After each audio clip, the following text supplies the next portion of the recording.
My parents and brother rolled their eyes and laughed as I walked into the courtroom wearing a cheap 5-year-old suit. I was clutching 4 thick folders preparing to fight their conservatorship petition for my $3 million trust. My mother had just told the judge I had never been good with money and needed to be saved from myself. Their high-priced attorney looked ready to slaughter me. I just smiled and told the judge I had passed the bar exam last Tuesday. You should have seen my brother go pale. I am Lucas, 33 years old, and today was the day I finally stopped letting my family treat me like a scapegoat. Before I continue this story, let me know where you are watching from in the comments below. Hit like and subscribe if you have ever had to stand up to family who underestimated your worth. The heavy oak doors of the County Superior Court closed behind me with a loud thud, cutting off the background noise of the busy hallway. The air inside the courtroom was completely still, smelling of polished wood floor wax and old paper. I took a deep breath, tightening my grip on the 4 thick manila folders tucked securely under my arm. I was wearing a cheap charcoal suit I had bought off the rack 5 years ago for a mid-level accounting interview. The sleeves were slightly too short, the shoulders were stiff, and the fabric lacked any kind of tailored grace. I wore it intentionally today. It was exactly the kind of pathetic, unpolished outfit my family expected me to wear. It fit their narrative perfectly, portraying me as a helpless, incompetent man who could barely dress himself, let alone manage a massive fortune. I walked down the center aisle, my worn dress shoes echoing against the marble floor. Across the room, sitting at the petitioner's table like royalty holding court, was my entire toxic family. They had arrived early to secure their positions both literally and psychologically. They wanted to present a united front to the judge, a solid wall of concerned relatives standing against the troubled son. My mother, Beatrice, 58 years old and draped in designer silk that cost more than my monthly rent, let out an audible sigh of disgust the second she saw me. She actually rolled her eyes, turning to whisper something to my father. Richard, my 62-year-old father, adjusted his expensive tie and shook his head slowly, offering me a look of profound, agonizing disappointment. It was the same look he gave me when I chose a practical state college over the Ivy League debt trap he had demanded. It was the exact same look he gave me whenever I politely refused to hand over my hard-earned savings to fund his favorite son's latest business disaster. And right beside them sat that favorite son. Cameron, my 35-year-old brother, the undisputed golden boy of the family. He leaned back in his tufted leather chair with his legs crossed, smirking confidently as I approached the defense table. He whispered something into the ear of his wife, Nia. Nia was 34, a stunning African-American woman who carried herself with an air of absolute superiority. She looked me up and down, her gaze lingering maliciously on my frayed cuffs, and let out a short, mocking laugh. Her calculated, arrogant disdain was practically suffocating. She leaned over to Cameron and muttered loud enough for me to hear that I looked like a homeless man wandering into the wrong building. They were all so entirely sure of themselves. They were so confident that today would be a simple formality, a quick legal slaughter where they would strip away my human rights and seize complete control of my life. At the head of their table stood Mr. Montgomery, a high-priced, ruthlessly efficient attorney whose retainer alone probably cost more than my car. Montgomery was busy organizing a massive mountain of paperwork.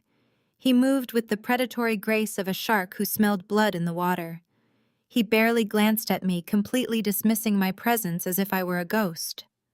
To him, I was not a legal opponent. I was just a minor administrative hurdle standing between his clients and a massive payday.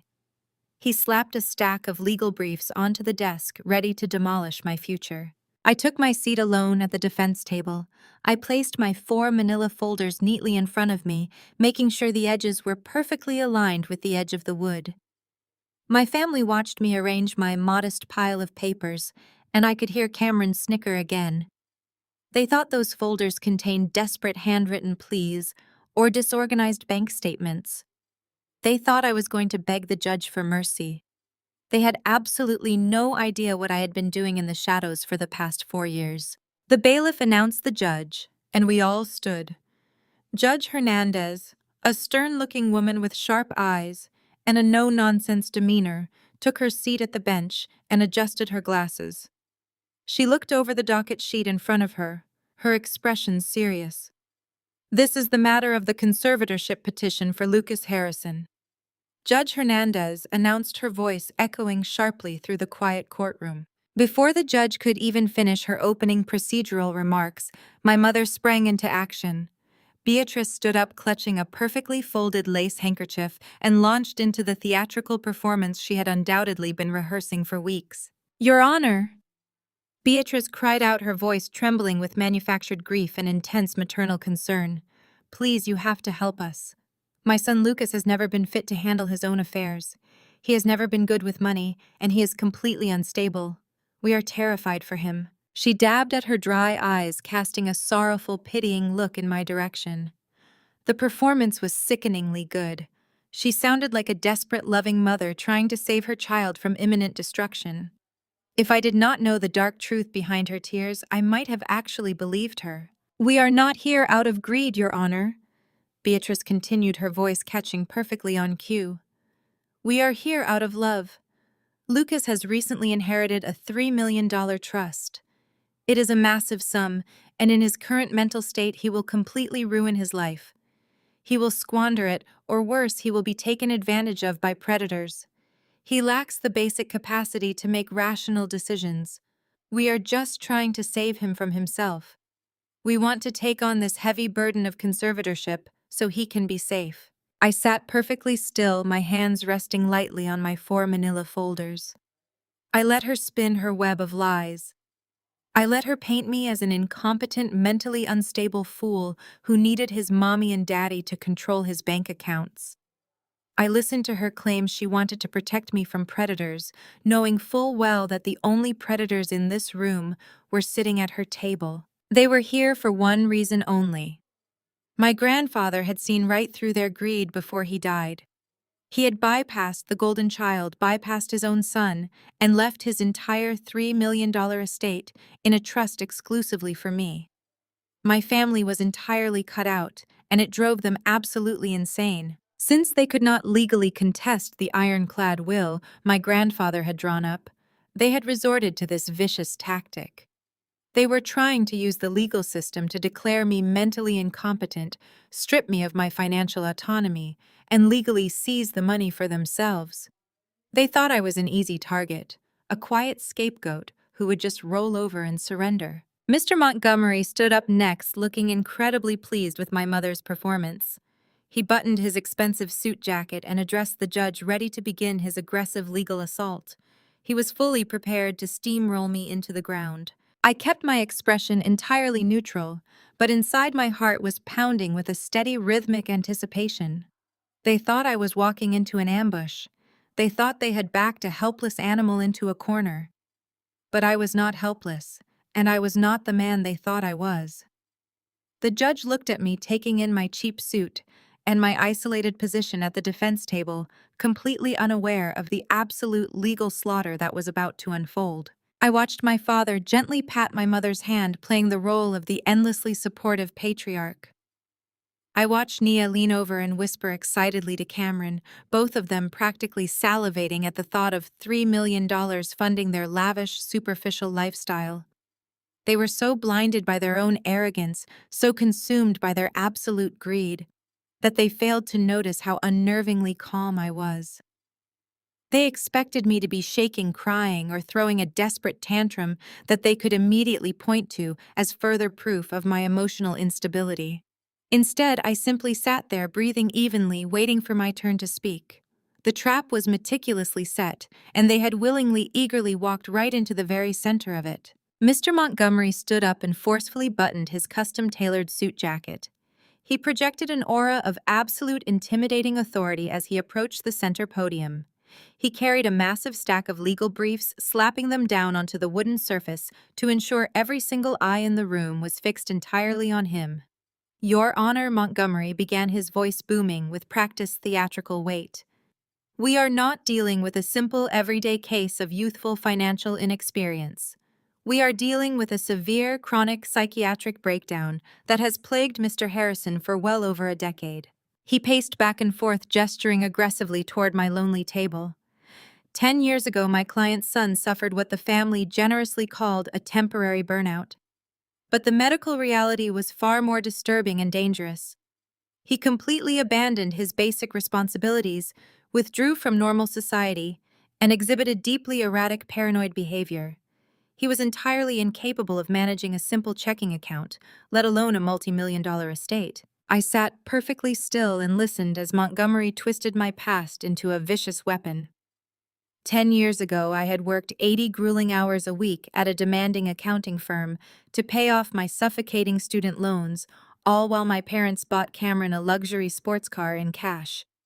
The absolute physical exhaustion eventually caught up to me, and I took 2 weeks of sick leave to sleep and reset my body. That was it. 2 weeks of rest. Now, in this courtroom under oath, those 2 weeks of sleep were being painted as a total psychological collapse. The gaslighting continued to escalate. Montgomery pulled a piece of paper from his stack and waved it in the air.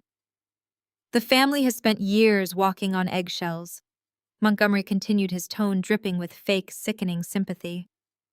They have quietly subsidized his life, hoping he would eventually find some semblance of stability. But this recent inheritance has triggered a dangerous, uncontrollable manic episode. He is financially reckless to a frightening degree. He lives in a state of constant delusion. Allowing him unsupervised access to $3 million is practically a death sentence.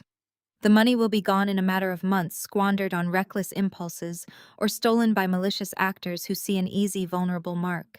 Montgomery paused for dramatic effect, looking directly at the judge to ensure his words landed with maximum impact. The law provides a vital mechanism to protect our most vulnerable citizens from ruin. Conservatorship is not a punishment. It is a shield of protection.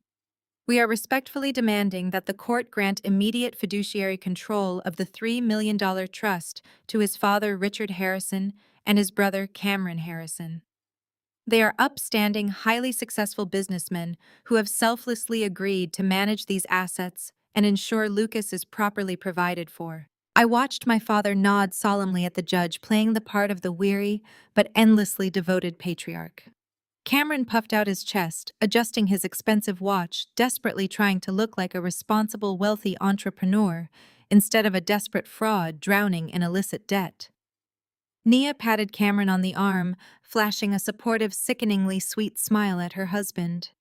They were practically tasting the money already. They had completely convinced themselves that this charade was working flawlessly. Judge Hernandez flipped through the initial filings on her desk, her brow furrowed in deep concentration.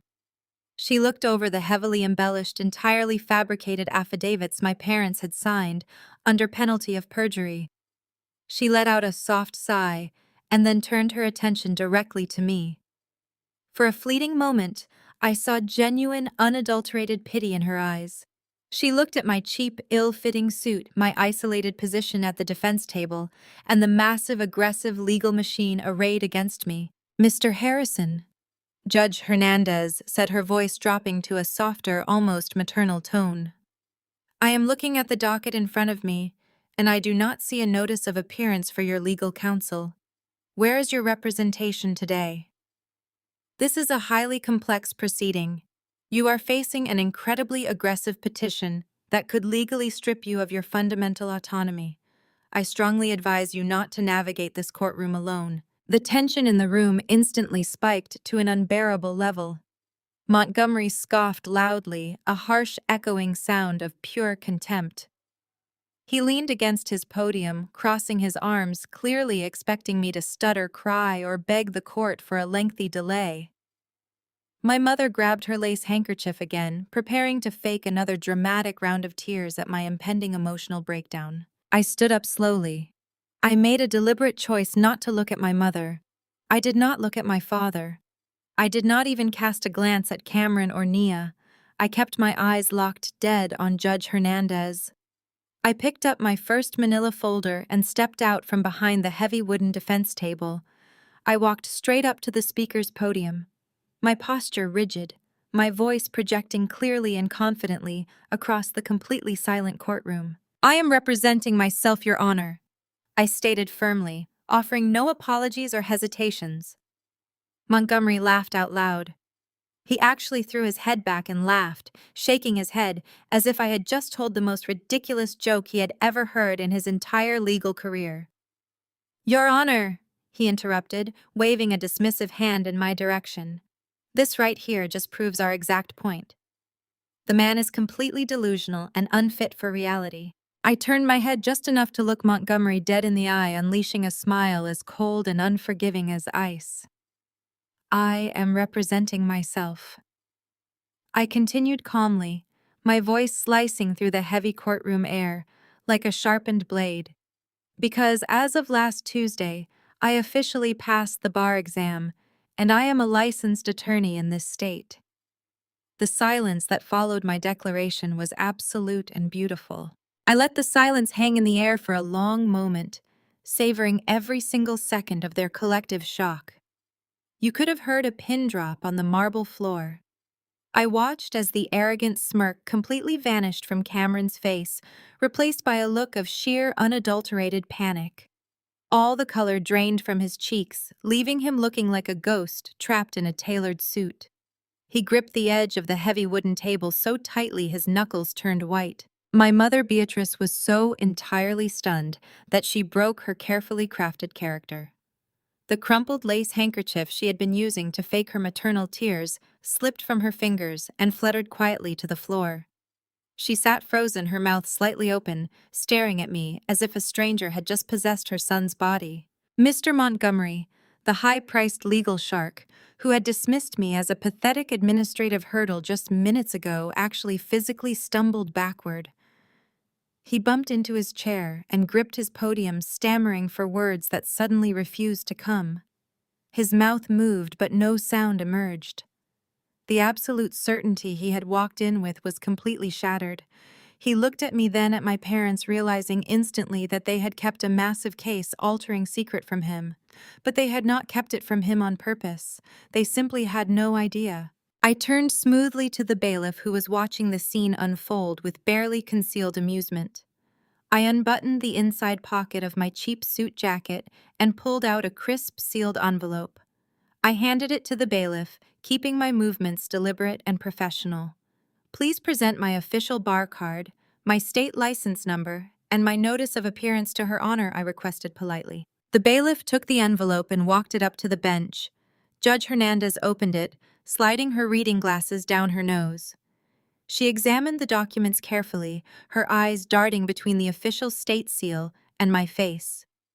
A slow, subtle nod of respect formed on her features.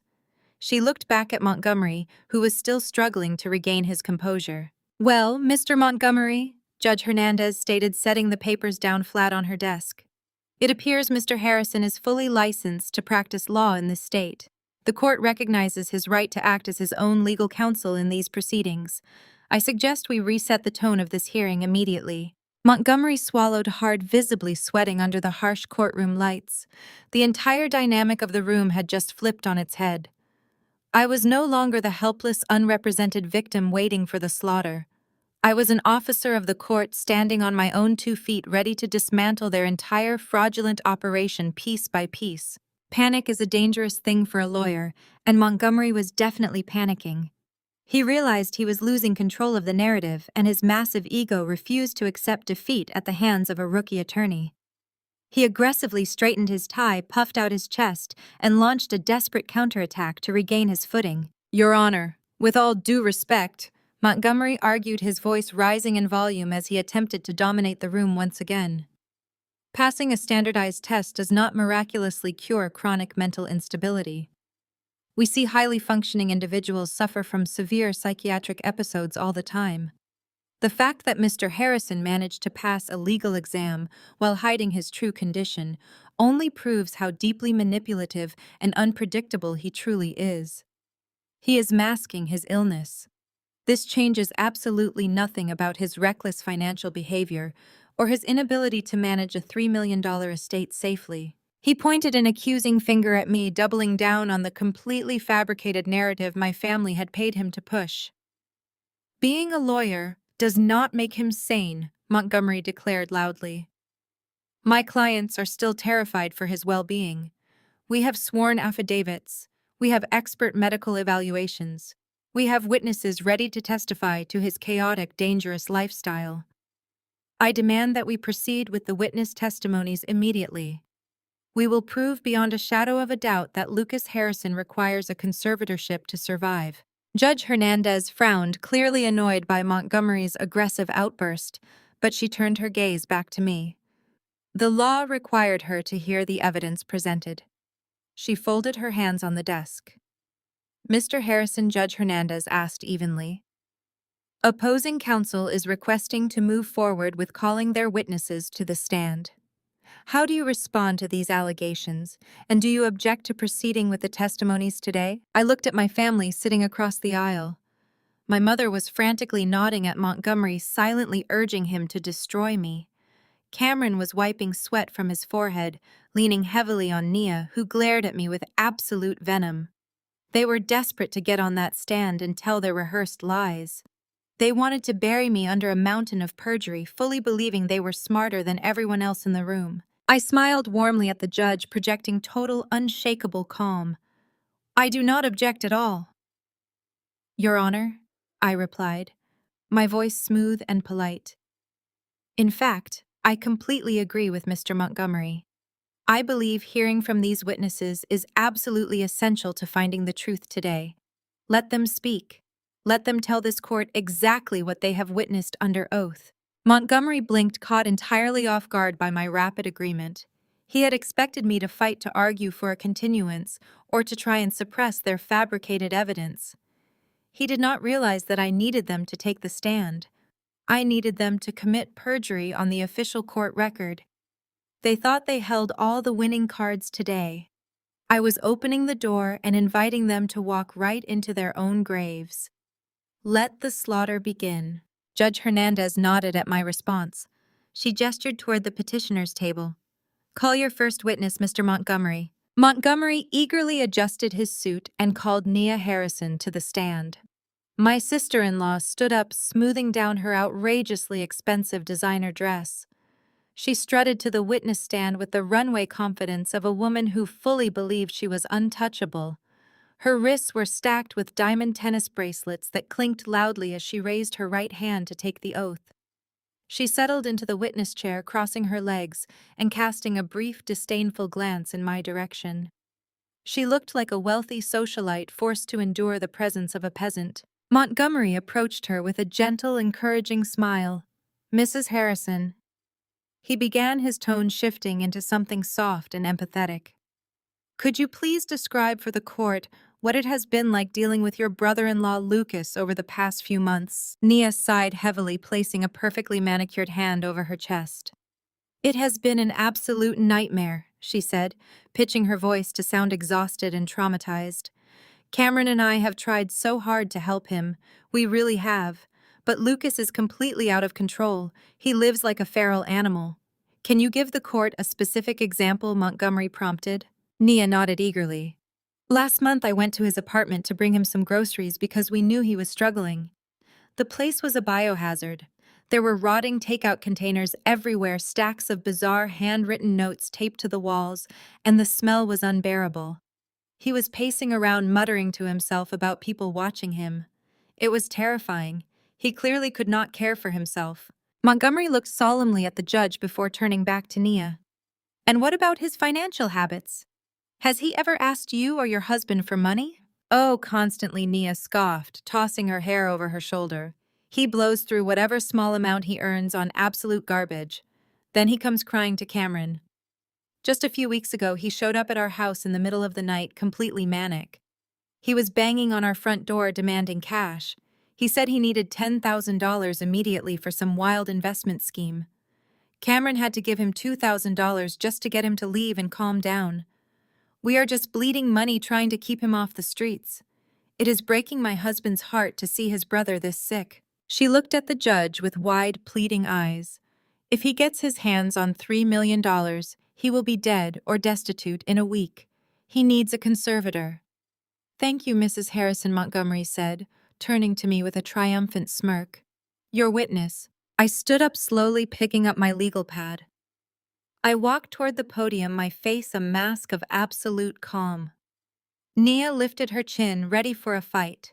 She expected me to yell, to call her a liar, to throw a tantrum, and prove exactly how emotionally unstable she just claimed I was. She wanted a screaming match. I was going to give her a surgical dissection. Good morning, Nia, I said, keeping my voice perfectly level and professional. You just testified that I have been coming to you and Cameron for financial handouts. You painted a very vivid picture of a late-night incident at your home. I want to be absolutely clear for the court record. You stated this happened a few weeks ago. Nia crossed her arms defensively. Yes. You were completely out of your mind. Let us nail down the timeline, I said, pulling a pen from my pocket. I like to be precise. You told your attorney this happened in late October. Would you say it was Friday, October 24th? Nia hesitated for a fraction of a second. Montgomery had likely coached her to be vague, but her massive ego refused to look unsure on the stand. She wanted to hammer the nail into my coffin herself. Yes, she stated confidently. It was a Friday night, October 24th. You woke us up at 2 in the morning begging for cash. Friday, October 24th, at 2 in the morning, I repeated, writing it down on my pad. And your husband Cameron physically handed me $2,000 in cash to make me leave. Is that your sworn testimony? Absolutely, Nia declared, glaring at me. I nodded slowly. Excellent. Now let us discuss your visit to my apartment. You described it as a biohazard filled with rotting food and paranoid notes. You said this happened last month. Was this on Tuesday, November 12th? Nia smirked, clearly enjoying the sound of her own fabricated narrative. Yes. I brought you groceries, and you were acting like a lunatic. November 12th in the early afternoon. I was terrified you were going to hurt yourself or me. So, just to summarize for her honor, I said, pacing slightly, my voice ringing clear and steady. On Friday, October 24th, I was banging on your front door begging for cash. And on Tuesday, November 12th, you were inside my biohazard apartment witnessing a manic episode. Are you absolutely certain about these dates and times, Mrs. Harrison? You are under oath, and the court requires absolute precision. I am completely certain, Nia snapped, her voice dripping with venom. You can try to confuse me, Lucas, but I know what I saw. You are sick, and you need to be locked away for your own good. I stopped pacing. I looked at the judge, then back at Nia. I did not raise my voice. I did not show an ounce of anger. I simply smiled. It was a cold, calculating smile that instantly made the temperature in the room drop. Thank you for your certainty, Nia, I said smoothly. That is exactly what I needed to hear. Nia blinked, her arrogant posture faltering for the very first time. She glanced over at Montgomery, seeking reassurance, but Montgomery was suddenly gripping his pen so hard his knuckles were white. He was a seasoned lawyer, and he recognized the unmistakable rhythm of a perjury trap snapping shut. He knew I had just locked his witness into specific, undeniable dates on the official court record.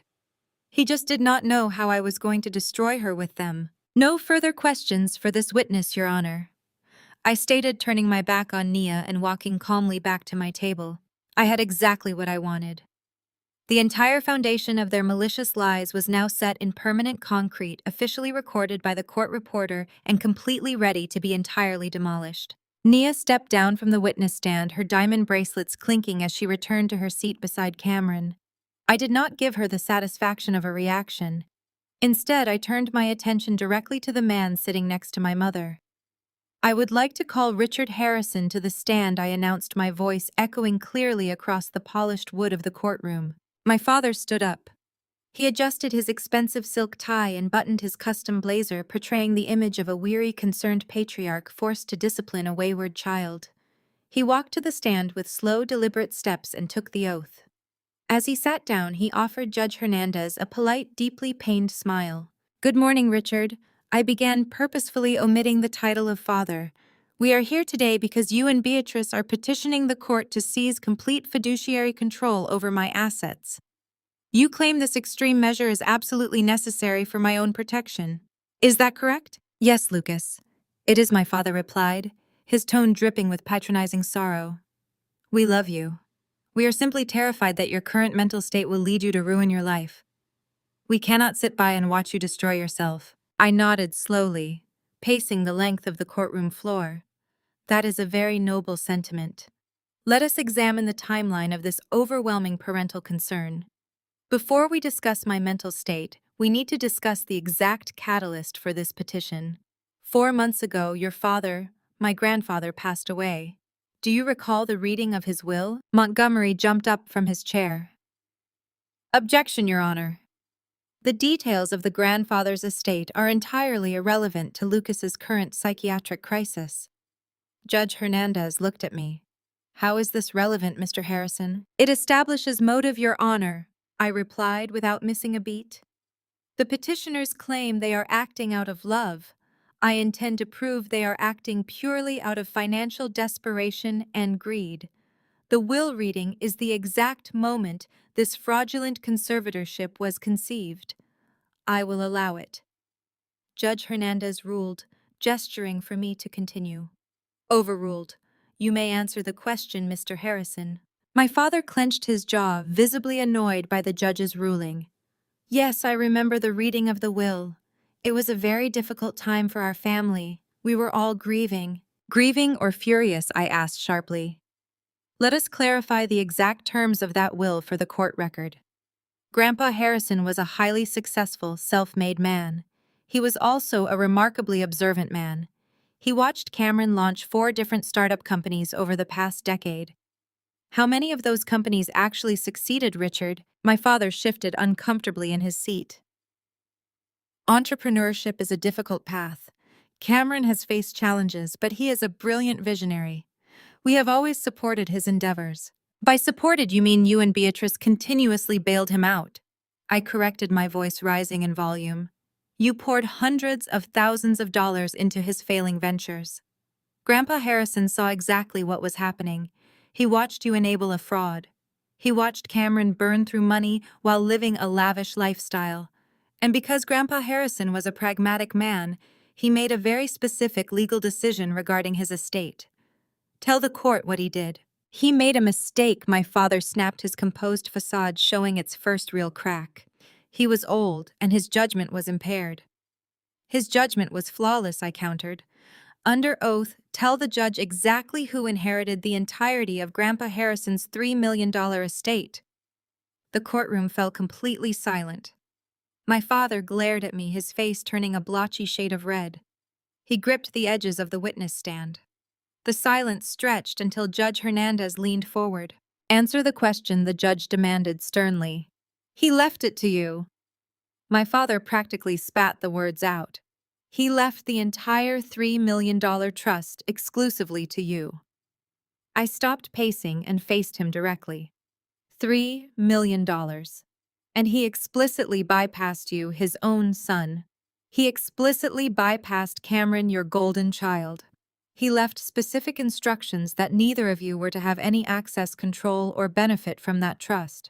Is that correct? He was manipulated. My father raised his voice, pointing an angry finger at me. You poisoned him against us. You played the quiet, obedient grandson while whispering lies in his ear. You stole what belonged to this family. I took a step closer to the podium. So for my entire adult life, you and Beatrice completely ignored me. You called my career choices pathetic. You told your friends I was a disappointment. But the absolute second a $3 million trust was placed in my name, you suddenly became terrified for my well-being. You suddenly decided I was mentally incompetent. You filed a petition to seize control of my money just weeks after the will was read. That is a fascinating coincidence, is it not? It is not a coincidence, my father shouted, finally losing his temper completely. His hands were shaking with rage. You have no idea how to manage that kind of wealth. You are a low-level clerk living in a tiny apartment. You do not understand investments.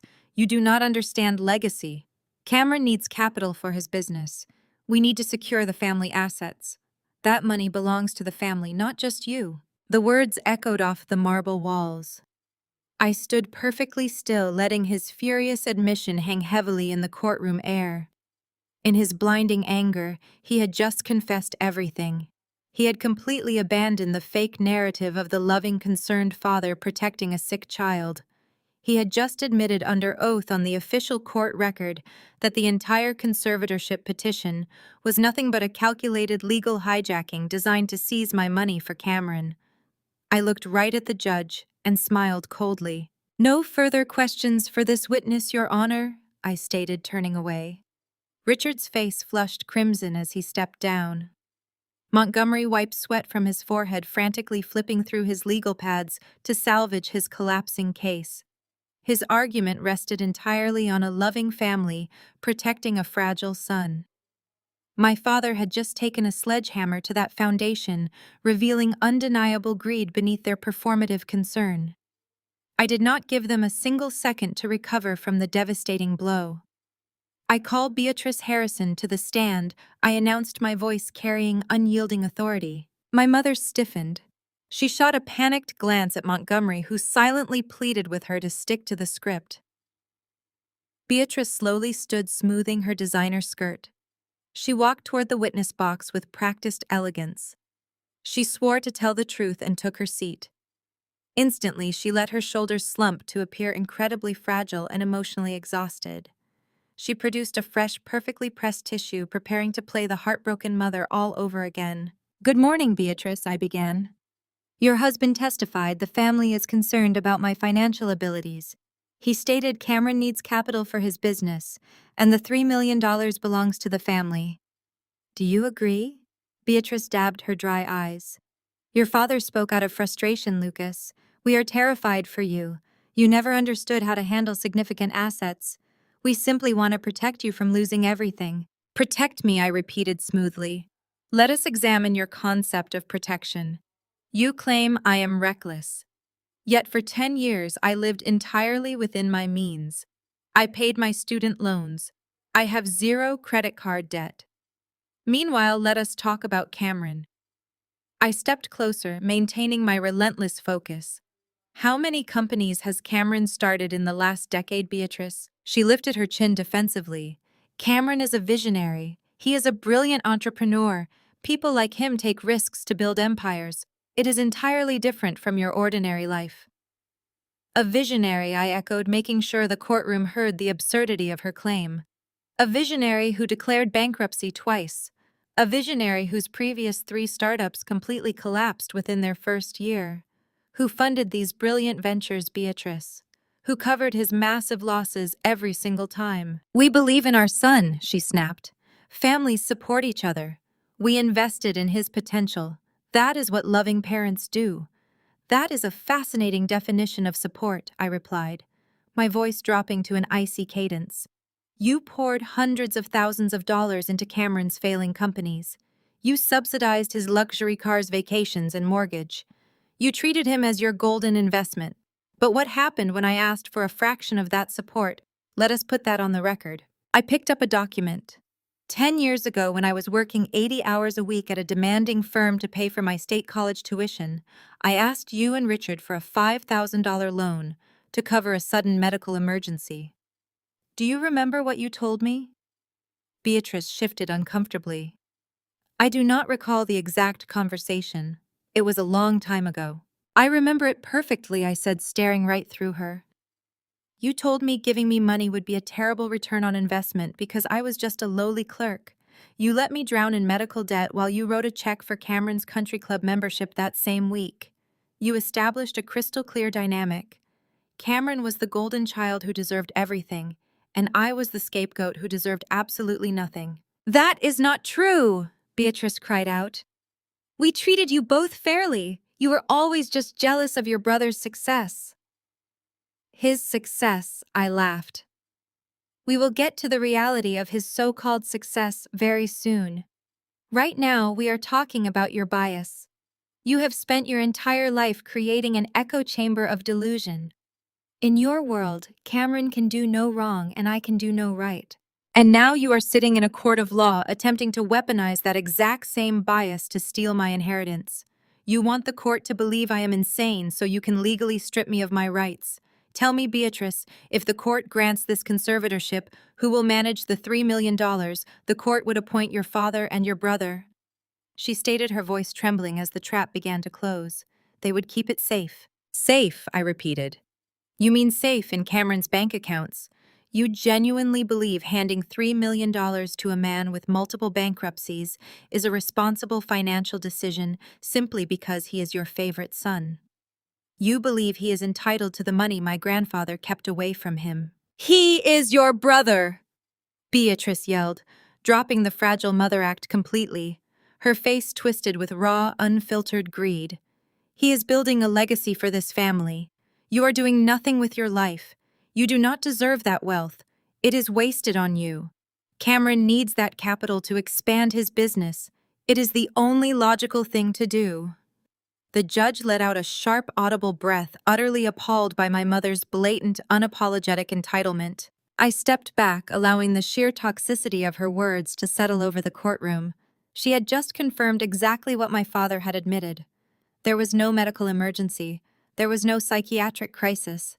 There was only a deeply ingrained toxic family dynamic built on greed, favoritism, and an absolute willingness to destroy my life to fund Cameron's delusions. I looked at my mother, who was now breathing heavily, her eyes wide as she realized she had just completely exposed her own dark, selfish motives on the official record.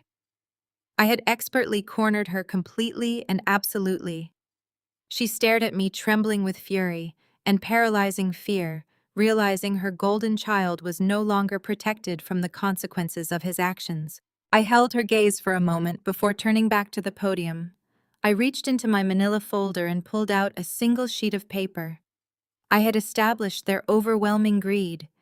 Now it was time to establish their staggering malice. Your Honor, I submit Exhibit A into evidence, I announced, handing it to the bailiff. This official incident report was filed exactly 1 month ago by Beatrice Harrison. Judge Hernandez took the paper, scanning the contents with a critical eye. Montgomery strained his neck to see the document. My parents had hidden their dirty work from their own attorney. Beatrice, Weiss said strictly. On November 18th, you called emergency services to my apartment for a wellness check. What did you report to the dispatcher? My mother swallowed hard, her eyes darting toward the exit doors. She gripped the edges of the witness box, desperately trying to summon the fragile victim persona she had used earlier. I was terrified for you, Beatrice stammered. Your father and I visited because you were not answering your phone. When we arrived, your apartment was completely destroyed. Furniture was overturned, dishes were smashed against the walls. We thought you had experienced a violent psychotic break. We called the police, believing you were a danger to yourself. We acted as loving parents. I nodded slowly, letting her paint the horrifying picture for the court. A violently destroyed apartment, a severe psychotic break, a desperately concerned mother. It was a perfectly crafted narrative designed to generate an official police record of my supposed insanity. It was a terrifying scene, I agreed smoothly. Officers arrived at 2 in the afternoon. They documented the overturned furniture, shattered plates, and ripped clothing. They noted your statement claiming I was highly unstable. This report is a key piece of evidence in your petition today. Correct? Yes, Beatrice replied, lifting her chin with a defiant glare. It proves exactly what we have been saying. You are sick, Lucas. You need professional intervention and financial supervision. Let us dig a little deeper into the reality of that afternoon, Beatrice. You told the police I destroyed my apartment during a manic episode. But the report notes an interesting detail. When officers breached my apartment, expecting a violent man who did, they find inside. Beatrice shifted uncomfortably. You were not there. You had already fled the scene. I fled the scene. I repeated, pulling a laminated document from my file. I am holding my verified employee timesheet signed by my managing director and corroborated by our building access logs. On November 18th, I swiped into my office at 8 in the morning. I swiped out at 5:30. I was auditing a corporate tax return surrounded by coworkers for the entire duration of your supposed psychotic break. The courtroom remained deathly quiet. Judge Hernandez leaned forward, her eyes narrowing intensely at my mother. If I was sitting at my desk all day, Beatrice, how exactly did I destroy my apartment at 1 in the afternoon? I asked, my voice echoing loudly. My mother stuttered, turning ashen. She looked at Richard, who stared at his shoes, refusing to make eye contact. You must have done it the night before, she blurted out. You destroyed it the night before and left it like that. We walked into your mess. I smiled a predatory smile. I anticipated you would say that. I handed a flash drive to the bailiff. Your Honor, this contains the security camera footage from the hallway outside my apartment unit subpoenaed directly from my building management.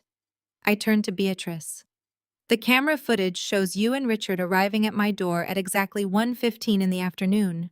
You used a spare key to let yourselves inside. At 1:45, exactly 30 minutes later, you step back out into the hallway. Richard is out of breath. You are holding a piece of broken ceramic. Then you dial 911. Montgomery dropped his pen on his desk. He buried his face in his hands. He knew the case was entirely dead. He knew his clients had committed a felony. You did not walk into a destroyed apartment, Beatrice. Why? I stated, stepping right up to the witness box. You and Richard used a spare key to enter my home while you knew I was working. You spent 30 minutes violently smashing my plates, overturning my dining table, tearing my books apart, and trashing my bedroom. You deliberately vandalized my property to manufacture a fake paper trail of insanity. You weaponized the police department to build a fraudulent case against your own son. I was just cleaning up your mess. Beatrice shrieked, sheer panic overtaking her. Her perfectly styled hair fell out of place as she frantically pointed at me. You are a slob. We were organizing things and things fell over. We were cleaning. I let out a harsh laugh. You cleaned my mess by throwing chairs upside down and smashing mugs against walls. You cleaned my apartment by calling armed police to report a violent psychotic break while I was sitting at my desk. Do you expect a superior court judge to believe that you and Richard were doing light housekeeping? Beatrice was hyperventilating.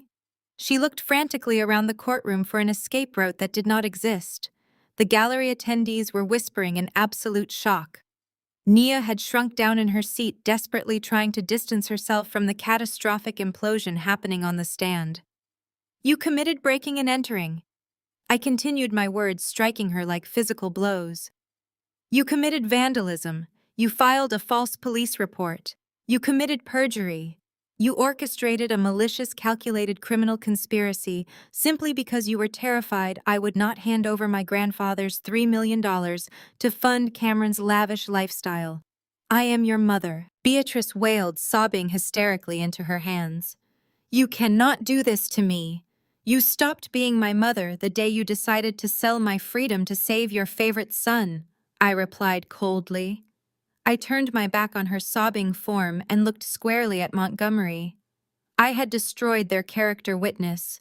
I had destroyed the petitioner's credibility. Now it was time to destroy the golden child himself. It was time to pull back the curtain on the massive financial fraud driving this petition.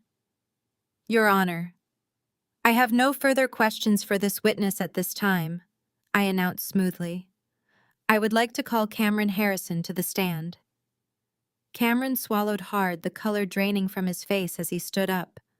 Before he could take a step toward the witness box, Mr. Montgomery sprang from his chair. The lawyer was desperate. His primary witness had just confessed to filing a false police report, and his entire case was imploding. He needed to change the narrative instantly. I welcome the submission of Exhibit B, Your Honor, I said smoothly. In fact, I plan to base my cross-examination on those very documents. Montgomery glared at me. His jaw clenched, but he backed away and allowed Cameron to take the stand. My brother sat down heavily in the witness chair. He adjusted his expensive watch, forced a condescending smile, and prepared to play the generous, victimized savior. Nia watched him from the gallery, nodding encouragingly. Good afternoon, Cameron. I began picking up my copies of the promissory notes. Mr. Montgomery just presented 3 documents indicating I owe you $150,000. According to these papers, I begged you for cash advances on 3 separate occasions last year. Is that your sworn testimony? Cameron leaned into the microphone, his voice dripping with fake sympathy. Yes, Lucas. You came to me desperate. You had blown through your rent money and were facing eviction. As your older brother, I could not let you end up on the streets. I gave you the money out of my business operating funds. I did it because I love you. That is remarkably generous, I replied, pacing slowly. Let us look at the first note dated March 14th. It states I borrowed $50,000. The second dated June 2nd is for $45,000. The third dated September 9th is for $55,000. Do you confirm these dates and amounts? I confirm them, Cameron stated confidently. I had my assistant draw up the paperwork and you signed them in my home office. I see, I said, holding up the first note. I find it fascinating that I would need your financial rescue considering my tax returns from last year, which I submitted into evidence this morning, show a net income of $140,000 with 0 outstanding liabilities. But let us ignore my pristine credit score and focus entirely on these documents. I approached the witness box and handed him a magnifying glass. Cameron looked at it like it was a venomous snake. Cameron, I am a forensic accountant, I reminded him, my voice dropping to a dangerous icy register. My professional career is dedicated to identifying financial fraud, embezzlement, and forgery. I examine corporate documents for a living.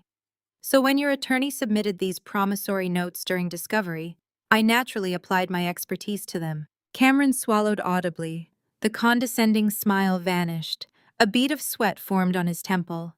He glanced toward Montgomery, hoping for an objection, but his lawyer was staring at the files, paralyzed by the shift in momentum. Let us look closely at my supposed signature on the note dated March 14th. I instructed, pointing to the bottom of the page. Notice the distinct hesitation marks on the loop of the letter L. Notice the unnatural uniform pen pressure. A natural signature flows with varying pressure, showing speed and fluidity. This signature was drawn slowly, deliberately, with constant heavy force. It was traced. Objection, Montgomery shouted, slamming his hand on his desk. The respondent is testifying as an expert without being formally qualified by this court. I am asking the witness to verify the physical characteristics of a document he just swore under oath was legitimate. I fired back instantly. He claims I signed it in front of him. I am asking him to look at the ink. Overruled. Judge Hernandez snapped, her eyes locked on Cameron's sweating face. The witness will answer. Cameron's hands were visibly shaking as he held the paper. It looks like your signature to me, he mumbled, his voice losing all authority. It looks exactly like the signature from my state-issued driver's license, I corrected him sharply, because it is a direct, digitized copy of it. But you made a catastrophic mistake, Cameron. When you, or whoever you hired, forged these documents, you did not just copy the signature, you digitally lifted it using basic software. And you left the digital artifacts behind. I walked back to my table and pulled out enlarged, high-resolution photographs. I handed them to the bailiff to give to the judge and Cameron. Your Honor, these are macro photographs of the signatures on all 3 promissory notes, I explained. If you look closely at the edges of the ink, you will see severe pixelation. These were not signed with a pen. They were printed using a high-quality laser printer. The toner particles sit perfectly on top of the paper fibers rather than absorbing into them. Furthermore, the exact same pixelation pattern appears identically on all 3 notes. It is a lazy copy and paste job. Cameron was hyperventilating now. He tugged at his collar, his eyes darting frantically toward Montgomery, who was frozen in his chair. Montgomery realized he had just formally submitted fabricated evidence into a court of law, an offense that could cost him his legal license and land him in prison. You did not lend me $150,000, Cameron, I stated, my voice echoing. You do not even have $150,000 to lend. You forged these documents because you needed to manufacture a legal justification for this conservatorship. You needed the court to believe I was in massive debt so you could seize my $3 million trust and use it to save yourself. That is a lie, Cameron croaked out, wiping his forehead. You signed them. If I sign them in your office as you just swore under oath, then why does the document metadata show they were created on a laptop registered to your wife, Nia? Exactly 4 days after Grandpa Harrison's will was read, I demanded hitting him with the undeniable truth. Why does the digital footprint completely contradict your sworn testimony? Cameron opened his mouth, but nothing came out. He looked at Nia in the gallery. She was staring at him in absolute horror, her hands covering her mouth. The amateur forgery she had helped him create was now officially exposed on the public record, dragging her directly into the criminal conspiracy. The trap had snapped shut, and my golden child brother was caught right in the teeth. Cameron stared at the digital metadata displayed on the projector screen, his chest heaving rapidly as he struggled to draw breath. He looked frantically at Judge Hernandez, then turned his desperate eyes toward Montgomery, but he found absolutely no lifeline waiting for him. The high-priced lawyer was too busy hyperventilating over his own impending disbarment to care about his client. I did not give my brother a single moment to recover from the shock. I stepped right back up to the center podium and leaned in closer, my voice slicing through the heavy, suffocating atmosphere of the courtroom like a freshly sharpened scalpel. Let us move on from your amateur forgery and discuss the exact terrifying reason you are so desperately starved for cash today, I said, maintaining absolute eye contact with him. Let us talk about your revolutionary tech startup, Apex Innovations. You have spent the last 3 years telling everyone in our social circle, including your wife, our parents, and now this court of law, that you are the brilliant CEO of a highly profitable, groundbreaking enterprise. You claim to be on the verge of taking the company public. Is that correct? Cameron gripped the polished wooden edges of the witness box. His voice shook uncontrollably. Yes, I am building a massive legacy. We are scaling our operations globally. A legacy, I echoed, picking up my second thick manila folder from the desk. Your Honor, I formally submit Exhibit C into evidence. These are the certified unedited bank records for Apex Innovations. They were obtained legally through the mandatory discovery process initiated by Mr. Montgomery's own aggressive filings last week. I walked the heavy stack of documents over to the bailiff, who handed them directly to the judge. Then I turned my predatory gaze back to my brother. Cameron, as a forensic accountant, I track illicit capital and corporate embezzlement for a living. I follow the money through offshore accounts and shell companies. When I applied my professional skills to track the money flowing through your corporate bank accounts, I noticed a fascinating, deeply disturbing pattern. You claim to sell proprietary logistics software to massive corporations. Yet according to your own corporate bank statement spanning the last 36 months, you have exactly 0 active software subscriptions. You have absolutely 0 revenue from actual product sales or services rendered. So how exactly are you funding your incredibly luxurious lifestyle? Cameron stammered frantically, wiping a fresh layer of cold sweat from his brow. We are in the preliminary development phase. We have major angel investors. We are securing capital to launch the final product. You are securing capital from new victims to pay off your previous investors. I corrected him sharply, my voice booming across the room. I held up a colorful, oversized flowchart I had specifically created for the judge to review. This is a comprehensive forensic tracing of your corporate bank accounts over the past 24 months. On May 1st, you received a deposit of $500,000 from an investor who believed he was funding software development. On May 3rd, exactly 2 days later, you wired $400,000 of that exact same deposit to a previous very angry investor who had been threatening to sue you for a return on his initial capital.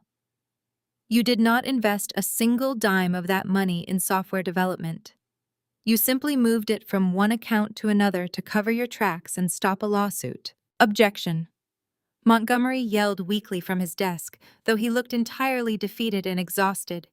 The respondent is testifying without being recognized as a financial expert by this court.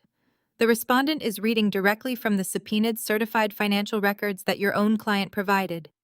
Judge Hernandez snapped back immediately, glaring fiercely at Cameron. The objection is firmly overruled. Proceed with your questioning, Mr. Harrison. I stepped even closer to Cameron, keeping my voice dangerously low and relentlessly rapid. You take massive amounts of cash from new, unsuspecting investors. You promise them a ridiculous, guaranteed return on their money. Then you use that exact cash to pay off the old investors who are getting suspicious and demanding to see financial statements. You skim the rest of the funds to pay for Nia's diamond tennis bracelets, your luxury imported vehicles, your sprawling mansion, and your exclusive country club memberships. You do not have a tech startup, Cameron.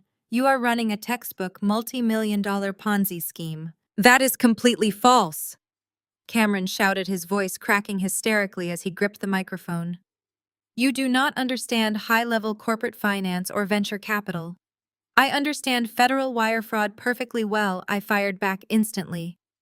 I understand that the fragile house of cards you built is currently collapsing right on top of you. Which brings us to the real horrifying reason you are sitting in this courtroom today trying to steal my inheritance. I reached deep into the folder and pulled out a thick stack of printed emails. I submit these communications into evidence, Your Honor. These are emails legally subpoenaed directly from Cameron's private corporate server. Let us read a few of them out loud for the court, shall we? I held up the first page, projecting my voice so every single person in the gallery could hear the devastation. This one is from an investor who realized he was being brutally scammed. He writes, Cameron, you have ignored my calls for 3 consecutive weeks.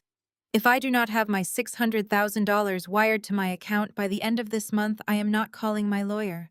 I am sending people to your house. I know exactly where your wife sleeps. In the gallery behind me, I heard a sharp, horrific, suffocating gasp.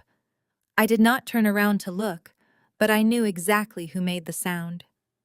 I held up another printed page. This one is from last Tuesday. It says, Time is up, Cameron. You are drowning in $2.5 million of fraudulent debt. Cameron, I stated, dropping the emails onto the podium with a heavy thud. You are not a successful tech CEO. You are a desperate criminal who is currently receiving violent death threats from the very people you scammed. And you knew the only way to avoid federal prison or a violent retribution was to steal my newly inherited $3 million trust. You orchestrated this entire conservatorship because you are out of time and out of other people's money. I finally turned my head to look at the gallery. Nia was clutching the wooden bench in front of her, her perfectly manicured nails digging into the varnish. Her eyes were wide with pure, unadulterated terror. The illusion of her glamorous life had just been violently shattered. She looked down at her diamond tennis bracelets and designer dress, suddenly realizing that every single luxury item she owned was funded by massive criminal fraud. She stared at Cameron, her chest heaving, her expression shifting from shock to absolute disgust. The united front of the golden couple was completely obliterated. They were no longer standing together. They were standing on a sinking ship, and Nia was already looking for a lifeboat. Cameron sat slumped in the witness chair, his shoulders hunched, staring blankly at the floor. The arrogant smirk was entirely gone. He had absolutely nothing to say. There was no clever spin, no lie, no manipulation that could possibly counter certified bank records and subpoenaed emails. I have no further questions for this witness, Your Honor, I said quietly. Judge Hernandez stared at Cameron with profound disdain. You may step down, Mr. Harrison, she ordered sharply. Cameron practically crawled out of the witness box, avoiding his wife's furious glare as he slumped into his chair at the petitioner's table. Mr. Montgomery sprang to his feet, his face flushed with panic. He was watching his entire case disintegrate before his eyes, and his professional reputation was suddenly on the line. He knew he had to pivot immediately, or risk total defeat. Your Honor! Montgomery shouted, his voice cracking slightly as he grabbed a thick sealed document from his briefcase. The financial standing of the proposed conservator is a separate matter for the court to review at a later date. However, the core issue of this petition remains the severe psychiatric instability of the respondent. Regardless of any business disputes between siblings, we have conclusive, undeniable medical proof that Lucas Harrison is mentally incompetent. Montgomery waved the document in the air like a desperate lifeline. I formally submit Exhibit D into evidence. This is a comprehensive psychiatric evaluation conducted and signed by Dr. Wallace, a highly respected board-certified psychiatrist.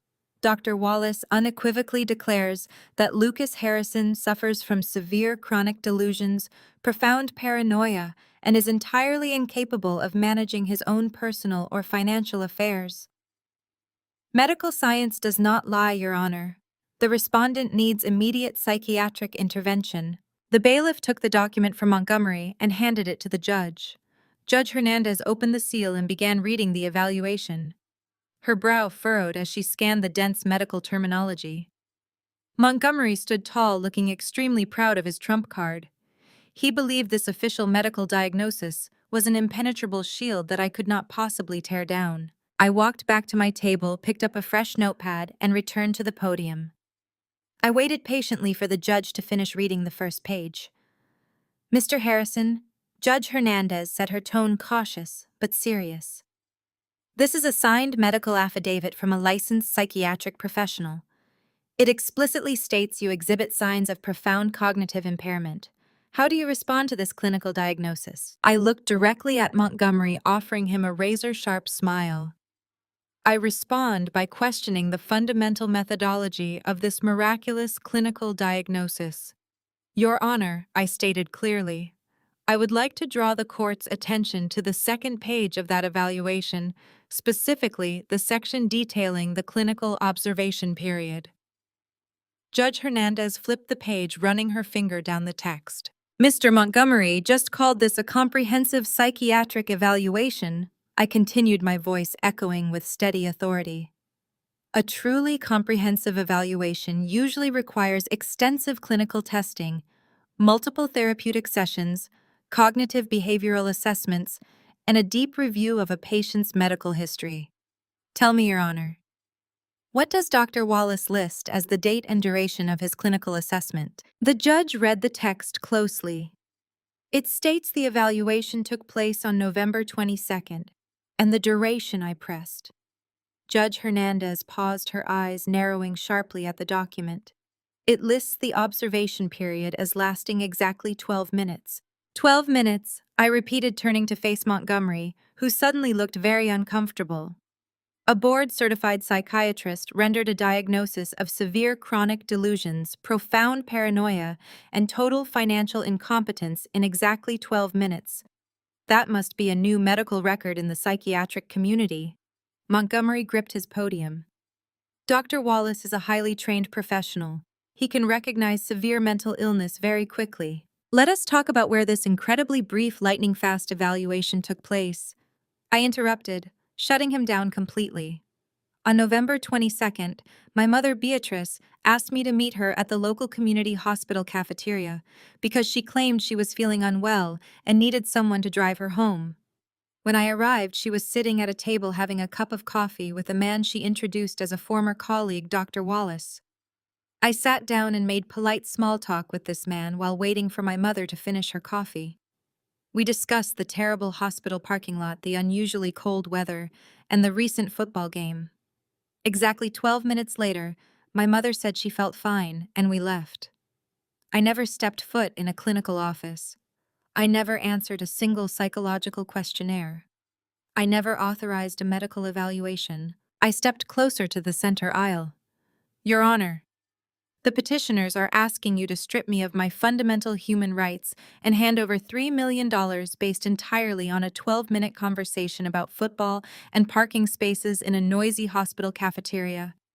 They want you to believe that this brief, casual chat provided enough clinical evidence to declare a man legally insane. Judge Hernandez slammed the medical file down onto her desk.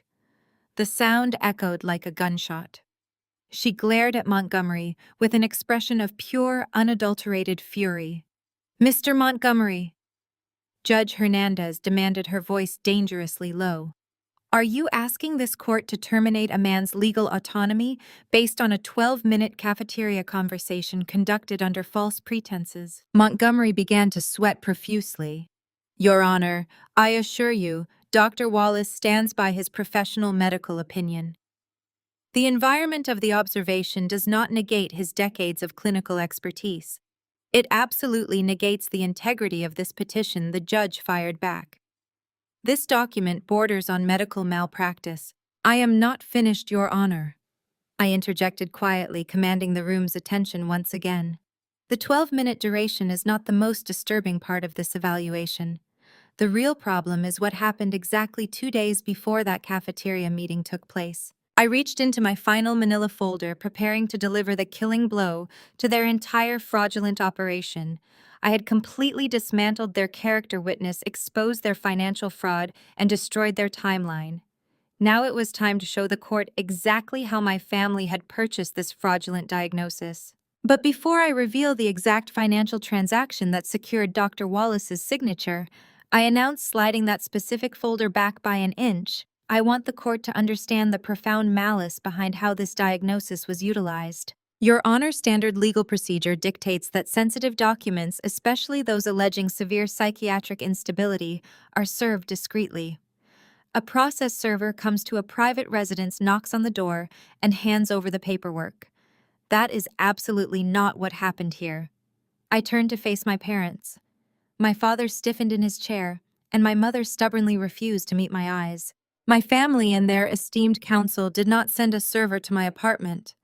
Instead, they hired a highly aggressive process server to ambush me at my workplace.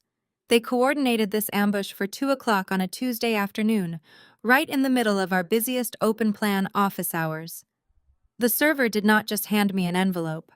The process server was a towering man who made a deliberate spectacle of the delivery. He slammed the thick envelope onto my keyboard, knocking over my coffee. He demanded I confirm my identity in a booming voice that echoed across the entire floor. He loudly announced to everyone present that he was serving emergency conservatorship papers due to my severe mental incompetence. I let the immense weight of that action settle over the silent courtroom. Dozens of my colleagues stopped working. My managing director stepped out of his glass office to see the commotion. Everyone heard this man declare that my family was seizing control of my life because I was psychologically unfit. It was a calculated, deliberate act of psychological warfare. They wanted to humiliate me in front of my peers and my boss. They expected me to shatter under the weight of that profound public embarrassment. They wanted me to pack up my desk, resign out of sheer shame, and crawl into a dark corner. Their entire strategy relied on breaking my spirit so I would quietly surrender the $3 million trust without a fight. Judge Hernandez shook her head in visible disgust. Mr. Montgomery, is this accurate? Did you authorize the service of these highly sensitive medical and legal documents in the middle of the respondent's open workplace? Montgomery stood up quickly, aggressively, adjusting his tie with a defensive sneer. Your Honor, my clients were terrified that Mr. Harrison might flee or hide if we attempted to serve him at home. We needed to ensure he was physically present to receive the court summons. Service at a known place of employment is a completely legal standard procedure in these matters. We cannot control the volume of the process server's voice or the layout of the respondent's office. Montgomery then turned his sneer directly at me, clearly deciding that his best defense was a vicious offense. He gripped the edges of his podium and scoffed loudly, attempting to completely diminish my standing in the room. You are standing in a court of law making wild accusations about strategic humiliation, Montgomery shouted, stepping away from his desk to pace the aisle. You are acting as if my clients are criminal masterminds plotting your downfall in a corporate boardroom. It is laughable. You are just a glorified data entry clerk, Mr. Harrison. You sit in a gray cubicle and type basic numbers into mundane spreadsheets all day. You are intensely paranoid. You are spinning wild conspiracy theories about psychological warfare to distract the court from your very real, very documented mental illness. Montgomery crossed his arms, looking back at the judge with a highly smug expression. This entire display today, this paranoid rambling about ambushes and orchestrated attacks, it only further proves Dr. Wallace's diagnosis. He is deeply unwell and entirely unfit to manage a single dollar. I stood perfectly still and let his desperate insults wash over me. The courtroom was silent, waiting for my reaction. My mother looked slightly relieved, hoping Montgomery's brutal dismissal had finally put me back in my place. Cameron sat up a little straighter in his chair, a faint ghost of his earlier arrogant smirk returning to his face. They all truly believed I was exactly what they had always claimed: I was a nobody. A low-level worker bee who could easily be crushed by a high-priced lawyer. I looked at Montgomery, and I smiled a predator's smile. It was a cold, sharp expression that made the seasoned attorney immediately drop his arms and step back from his podium. "I am not a data entry clerk, Mr. Montgomery," I said, my voice dropping to a dangerously calm, commanding tone that seized the absolute attention of every single person in the room. "I am a forensic accountant." The words struck the opposing table like a physical blow. The faint smirk on Cameron's face vanished instantly, completely erased and replaced by a look of sheer, unadulterated terror. He knew exactly what that professional title meant. He realized instantly why I was able to effortlessly decode his forged promissory notes and trace his fraudulent startup bank accounts. Montgomery's eyes widened as the devastating reality of his massive procedural mistake began to set in. He had handed a loaded gun directly to a marksman. "I do not just type numbers into mundane spreadsheets," I continued, stepping out from behind my table and moving toward the center aisle. "I investigate complex financial crimes for federal law enforcement agencies and large private equity firms. I trace illicit funds through highly secured offshore accounts and layered shell companies. I uncover massive corporate embezzlement schemes, track hidden assets across international borders, and dismantle multi-million-dollar fraud operations for a living. That is what I do for 8 hours every single day." I looked directly at my family, locking eyes with each of them in turn. "When you served those papers at my office, you did not humiliate a lowly clerk. You delivered a declaration of war directly to a specialized financial investigator, and you did it while handing me the legal right to subpoena every single one of your financial records." The judge leaned forward, completely captivated by the revelation. The gallery attendees were whispering frantically. My family sat frozen in absolute horror as the true depth of their catastrophic miscalculation was finally laid bare. They had picked a fight over money with the absolute worst person imaginable. They had vastly underestimated my capabilities. They thought their dirty secrets were completely safe, buried beneath layers of fake businesses and carefully crafted lies. But they had just thrown their entire lives under the microscope of a man trained to see everything. The game was no longer theirs to win. It was officially over. The shockwave radiating through the courtroom was a tangible, heavy force. Montgomery sank slowly back into his leather chair, the fight completely drained from his posture. He was staring at me with the wide, terrified eyes of a man who suddenly realized he had brought a butter knife to a nuclear war. My mother covered her mouth, her manicured nails digging into her cheeks. Richard gripped the table edge, his knuckles bone white. Cameron simply stared straight ahead, entirely paralyzed by the reality of his impending destruction. I turned my attention back to the judge, keeping my posture relaxed but commanding. They assumed I was an easy target because I lived quietly. I explained, my voice steady and resonant. They saw my modest apartment and my refusal to engage in their performative wealth as signs of failure. They mistook my silence for weakness. But my silence was a professional requirement. When you spend your days dismantling the financial structures of organized crime syndicates and corrupt corporate executives, you do not boast about your job at family dinners. You keep your head down and you do the work. I paced slowly across the polished floor.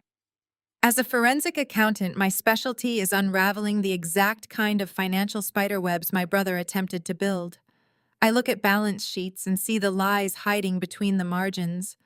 I look at wire transfers and see the exact moment a desperate man decides to cross the line into federal wire fraud. I track illicit funds through digital labyrinths that would make a traditional banker dizzy. So when my family presented these forged promissory notes and fake corporate ledgers, they were not just insulting my intelligence. They were handing a master key to the very person perfectly trained to lock them in a federal penitentiary. "You thought you could manufacture a paper trail to prove I was mentally unfit?" I said, addressing my parents now. "You failed to realize that paper trails are my absolute domain. I read financial metadata the way other people read the morning news. I knew exactly where you hid the money you stole. I knew exactly which accounts Cameron was using to shuffle his stolen investor funds. I saw every single fraudulent transaction the very moment you were foolish enough to submit your banking records into the discovery phase of this petition. Judge Hernandez leaned forward, utterly fascinated by the complete dismantling of the petitioner's case. Mr. Harrison, she said, her voice filled with newfound respect, this explains your financial expertise and your ability to dismantle their evidence. But it does not explain your legal standing today. You stated earlier that you just passed the bar exam.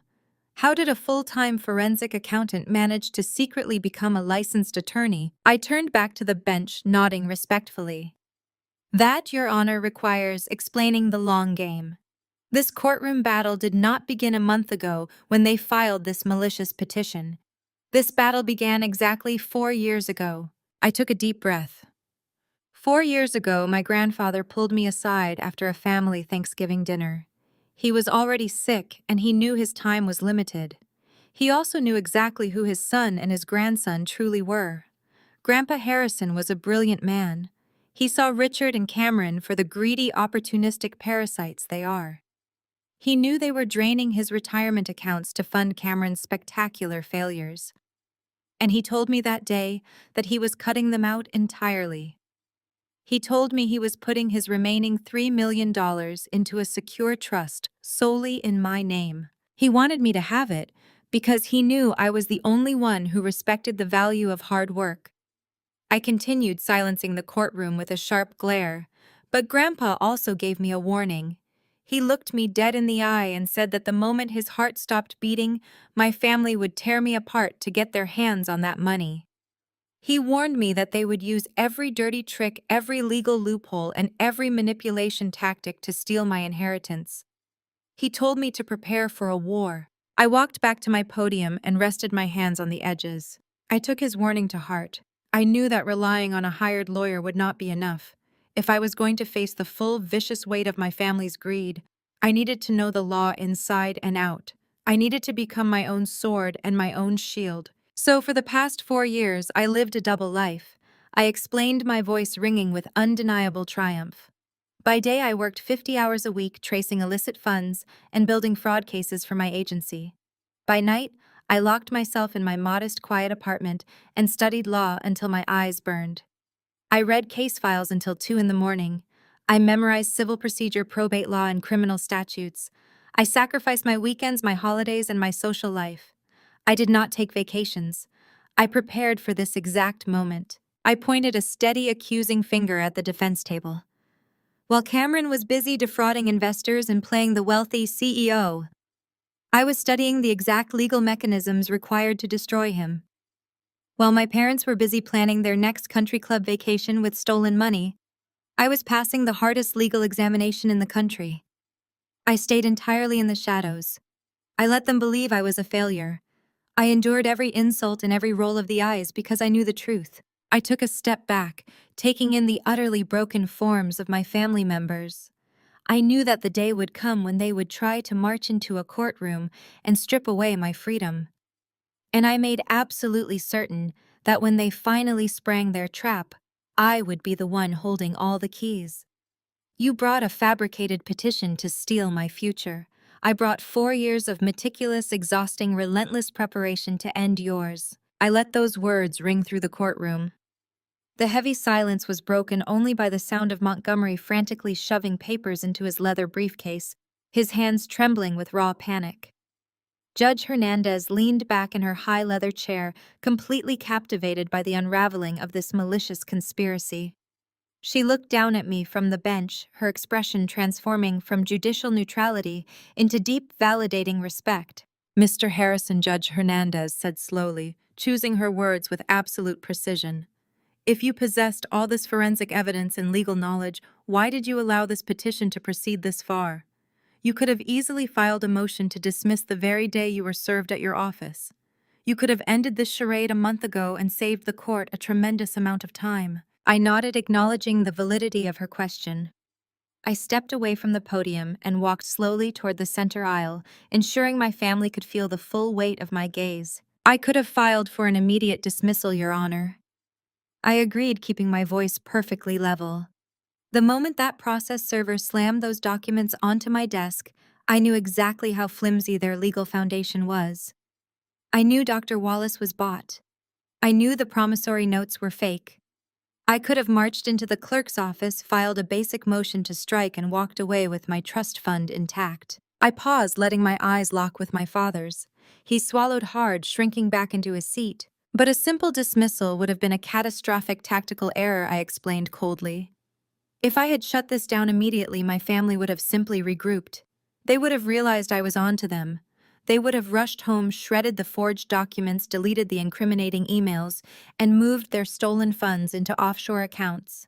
They would have hidden their crimes deep in the shadows and waited for another opportunity to strike. I did not just want to defend myself against this single attack. I wanted to completely eradicate their ability to threaten my freedom again. I needed to trap them. I turned back to face the judge. And the only way to trap them, Your Honor, was to let them believe they were winning. The only way to expose the absolute depths of their criminal enterprise was to let this malicious petition proceed to a formal evidentiary hearing.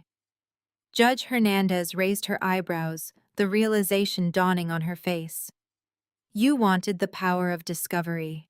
Exactly, I stated, a sharp smile touching the corners of my mouth. By deliberately choosing not to fight the initial petition, I allowed this case to officially enter the discovery phase. That was the legal trap. The moment we entered discovery, I gained the absolute, undeniable authority of the court to issue subpoenas. I gained the legal right to demand their financial records, their corporate filings, and their private communications. I pointed a finger directly at Montgomery, who flinched as if I had thrown a stone at him. Opposing counsel made a massive, fatal miscalculation. He built his entire case on the argument that my financial habits were intrinsically tied to the family structure. He argued that Cameron needed the trust fund capital for his business. He argued that my parents were financially responsible caretakers.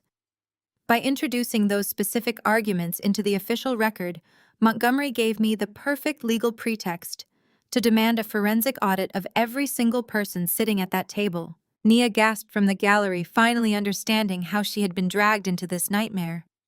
Cameron buried his face in his hands, his shoulders shaking as the reality of his doom crashed down on him. I weaponized their own greed against them. I declared, my voice echoing with undeniable triumph. I drafted comprehensive discovery requests demanding the bank statements for Apex Innovations. I subpoenaed the transaction logs for my parents' retirement accounts. I demanded the raw data from their private email servers.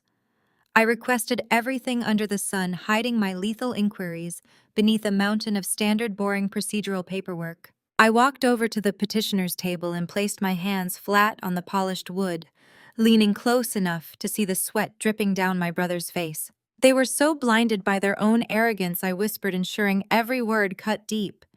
They were so entirely convinced that I was just a pathetic, unrepresented data entry clerk. They thought I would take one look at those complex corporate ledgers and give up. Montgomery did not even bother to thoroughly review the files his clients handed over because he assumed I lacked the basic intellect to understand them. They willingly handed me the exact blueprints to their own destruction, all neatly packaged and submitted under the penalty of perjury. I stepped back from their table, returning to the center of the room. They handed me the bank records that proved Cameron was running a multi-million-dollar Ponzi scheme. They handed me the emails detailing death threats from defrauded investors. They handed me the transfer receipts proving my parents embezzled $800,000 from my grandfather's estate to cover up Cameron's previous failures. They gave me everything I needed to lock them in a federal prison for the next decade. The courtroom was entirely silent. The gallery was completely mesmerized. My family sat frozen in absolute, irreversible shock. They had built their fragile, toxic kingdom on the assumption that I would always be their compliant scapegoat. They never once stopped to consider that I was meticulously tracking their every lie. Your Honor, I concluded, my voice steady and resolute. I did not bring this fight into your courtroom. They brought it here out of pure greed. They tried using the judicial system to strip away my human rights. I simply used the exact same system to ensure they never harm anyone ever again. I played the long game and I won. I walked toward the 4 manila folders on my defense table. My family watched my movements with a paralyzing dread. They had spent the morning dismissing these folders as the disorganized ramblings of a broken man. Now they looked at them like unexploded bombs waiting to level their existence. "You handed me the blueprints to your financial crimes during discovery," I said, tapping the first folder. "But I did not rely solely on your incompetence to build my case. I needed to ensure that every lie you told in this courtroom was met with an undeniable physical fact. I needed an arsenal, and I built one piece by piece while you were picking out curtains for your new vacation home." I opened the first folder and pulled out a small, sleek, black USB drive. I held it up so the overhead lights caught its metallic surface. "Let us revisit the staged break-in at my apartment," I suggested, locking eyes with Beatrice. "You testified that you walked into a destroyed apartment and called the police out of pure maternal concern. I already proved you smashed my belongings, but proving vandalism is merely a misdemeanor. I wanted to prove the extortive intent behind your actions." Beatrice began to shake her head rapidly, silently pleading with me to stop. She gripped Richard's arm, her perfectly manicured nails digging into his expensive suit sleeve. I did not just install cameras in the hallway, I revealed, my voice dropping to a sharp, clinical register. "When Grandpa Harrison warned me about your inevitable attack, I completely rewired my apartment. I installed motion-activated audio recording devices in my living room and kitchen. They are entirely legal inside my own private residence." The blood drained completely from my mother's face. She let out a soft, terrified whimper. "When you and Richard used that spare key to invade my home," I continued relentlessly, "you did not just smash my plates. You had a very loud, very revealing conversation while overturning my furniture. I have 45 minutes of crystal-clear audio of you coordinating this exact legal strategy." I turned to the judge, handing the USB drive to the bailiff. "Your Honor, on this drive you will hear Beatrice Harrison explicitly state her plan. At the 14-minute mark, she says, 'If we destroy the place and say he went crazy, Montgomery can use the police report to lock down the trust by Friday. We just need to make him look dangerous.' At the 22-minute mark, Richard complains about the cost of Montgomery's retainer. Beatrice replies, 'Do not worry about lawyer fees. Once we get Lucas declared incompetent, we can pay Montgomery directly out of the $3 million. Montgomery let out a strangled gasp, his face turning an alarming shade of gray. Hearing that his clients had planned to pay his legal fees using stolen trust funds placed him in direct jeopardy of becoming an accessory after the fact. He pushed his chair back desperately, trying to physically distance himself from my parents. "You did not just stage a scene," I stated, staring down my mother.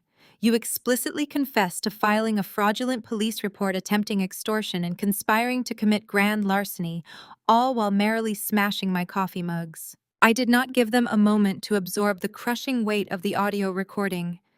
I immediately opened the second folder and pulled out a thick stack of technical network reports. I turned my attention back to my brother. Cameron was gripping his hair, staring wildly at the exit doors, as if contemplating a desperate sprint past the armed bailiffs. "Cameron," I said smoothly, "let us return to your clumsy amateur hour promissory notes. You claimed I signed those debt agreements in your home office. We already established the signatures were digitally pasted from my driver's license. But as a financial investigator, I am trained to leave absolutely nothing to chance. I do not just prove that a document is fake. I prove exactly who faked it." I handed the technical reports to the bailiff to pass to the judge. "When you create a digital document," I explained, pacing the aisle with total authority, "the software embeds hidden metadata. That metadata includes the exact IP address and the specific media access control address, or MAC address, of the physical device used to generate the file. I pulled the embedded data from the digital files you foolishly submitted to the court clerk last week." Cameron stopped breathing. Naya pressed her hands over her ears, unwilling to hear the final nails being driven into her husband's coffin. "I ran those addresses through a basic tracer route," I continued.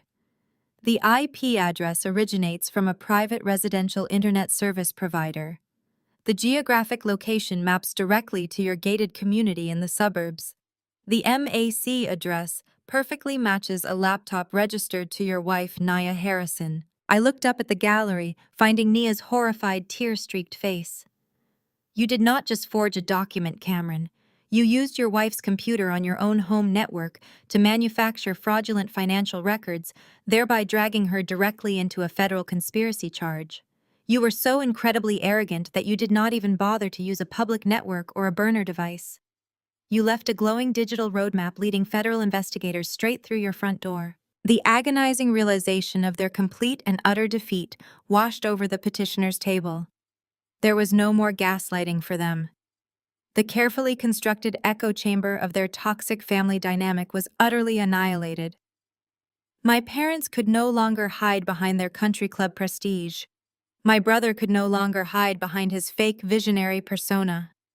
They were stripped bare in a court of law, exposed as nothing more than desperate thieves.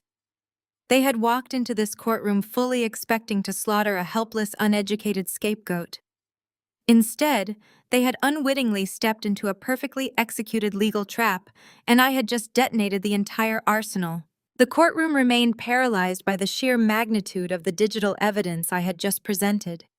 Judge Hernandez stared down at the petitioner's table with a gaze so severe it could cut glass. My parents and my brother sat entirely motionless, trapped in the harsh, unforgiving light of their exposed crimes. But I was not finished. The digital forensics merely established their malice and their financial desperation. I still needed to completely dismantle the legal mechanism they were relying on to seal my fate. I needed to destroy their medical shield. I stepped back to my table and placed my hand on the very first folder I had brought into the room. I opened the thick cover and pulled out a stack of financial records bound by a heavy metal clip. "Your Honor," I announced, breaking the heavy silence. "Opposing counsel has leaned entirely on Exhibit D today, the psychiatric evaluation signed by Dr. Wallace. Since Mr. Montgomery was so eager to present this medical professional as an unimpeachable expert, I believe it is only fair that we hear directly from him." I called Dr. Samuel Wallace to the stand. Montgomery shot out of his chair, his voice cracking with a mixture of confusion and sheer panic. "Objection. Dr. Wallace is not on the witness list for today. He is not even in the building. We submitted his sworn affidavit specifically to expedite this process." I turned to the gallery doors at the back of the courtroom and offered a polite nod. "Actually, Mr. Montgomery, Dr. Wallace is waiting just outside those doors. I legally subpoenaed him on Tuesday morning." I knew that cross-examining him would be vital to understanding the true nature of his miraculous 12-minute diagnosis. Judge Hernandez did not hesitate. Overruled.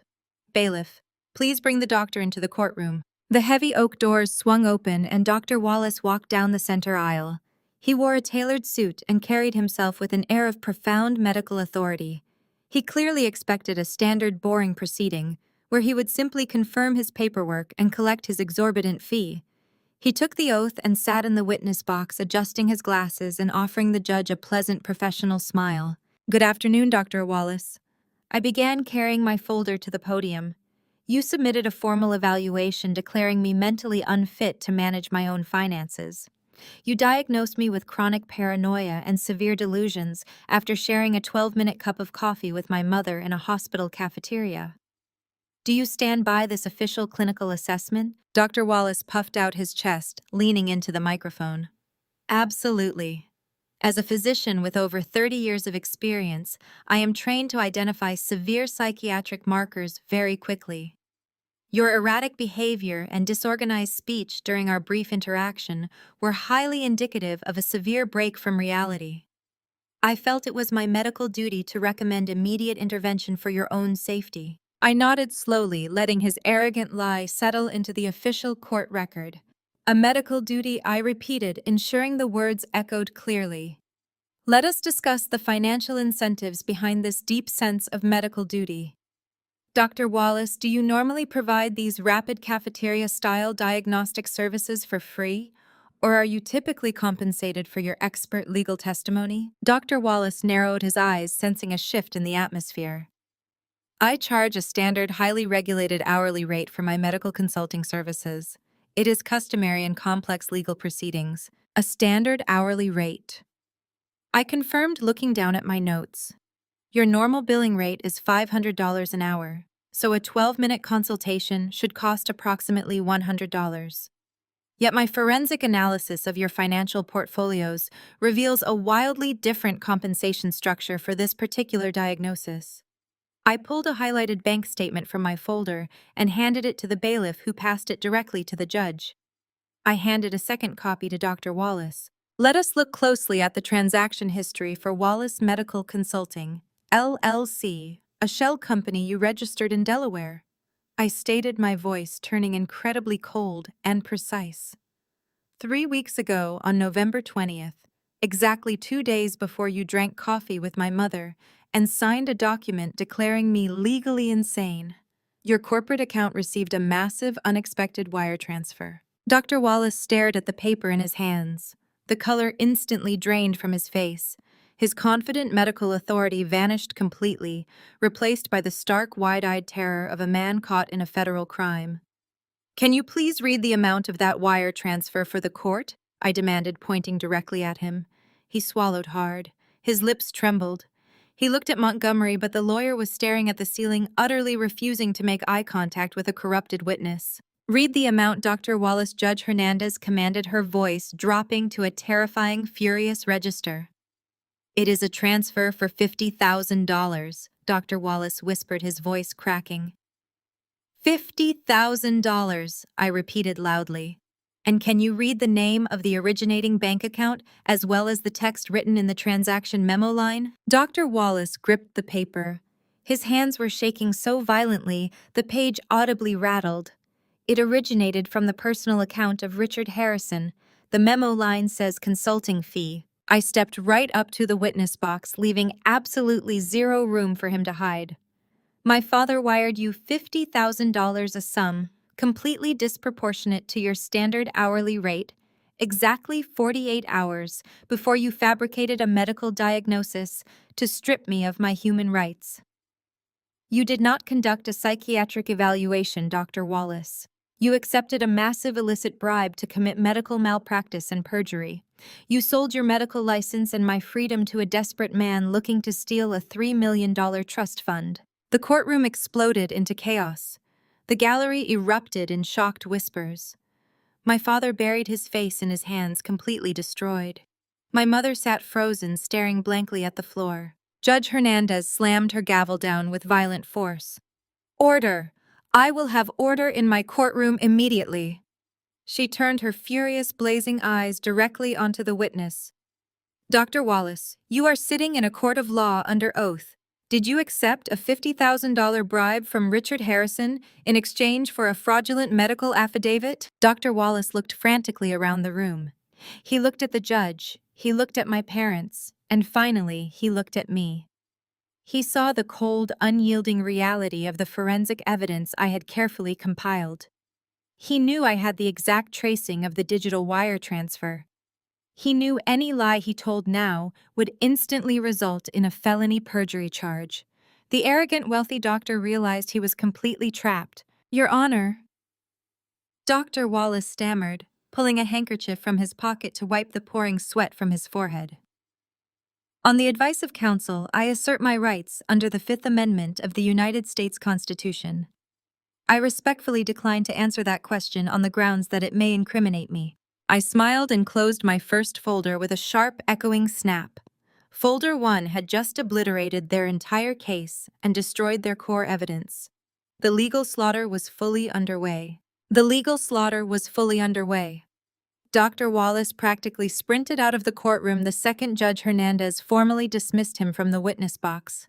He kept his head bowed, clutching his briefcase tightly to his chest as he fled the catastrophic consequences of his own overwhelming greed. The judge watched him leave with a look of absolute disgust before turning her piercing gaze back to the petitioner's table. My parents sat completely paralyzed. They were no longer the confident, wealthy suburbanites who had marched in here to steal my future. They were exposed criminals waiting for the next blow to land. I did not keep them waiting long. I walked back to my defense table and placed my hand firmly on the second thick manila folder. Your Honor, I announced, my voice slicing through the heavy, suffocating silence of the room.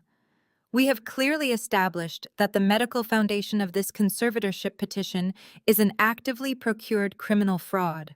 Now I would like to officially establish the exact financial desperation that motivated this malicious conspiracy. I call Cameron Harrison back to the stand. Montgomery did not even attempt to stand up and object.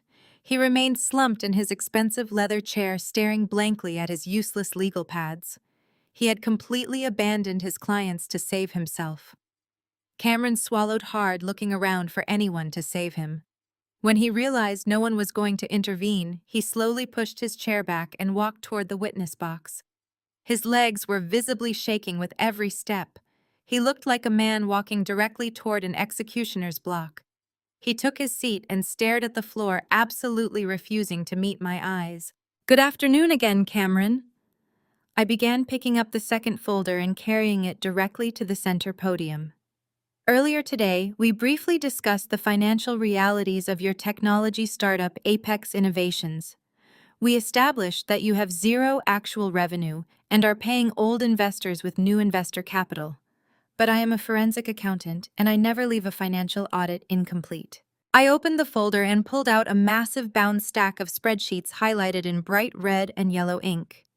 I handed the primary copy to the bailiff to pass to the judge, and I brought a second copy directly to the witness box, placing it right under Cameron's nose. "Your Honor," I stated clearly, projecting my voice, "Exhibit E is a comprehensive certified forensic audit of Apex Innovations.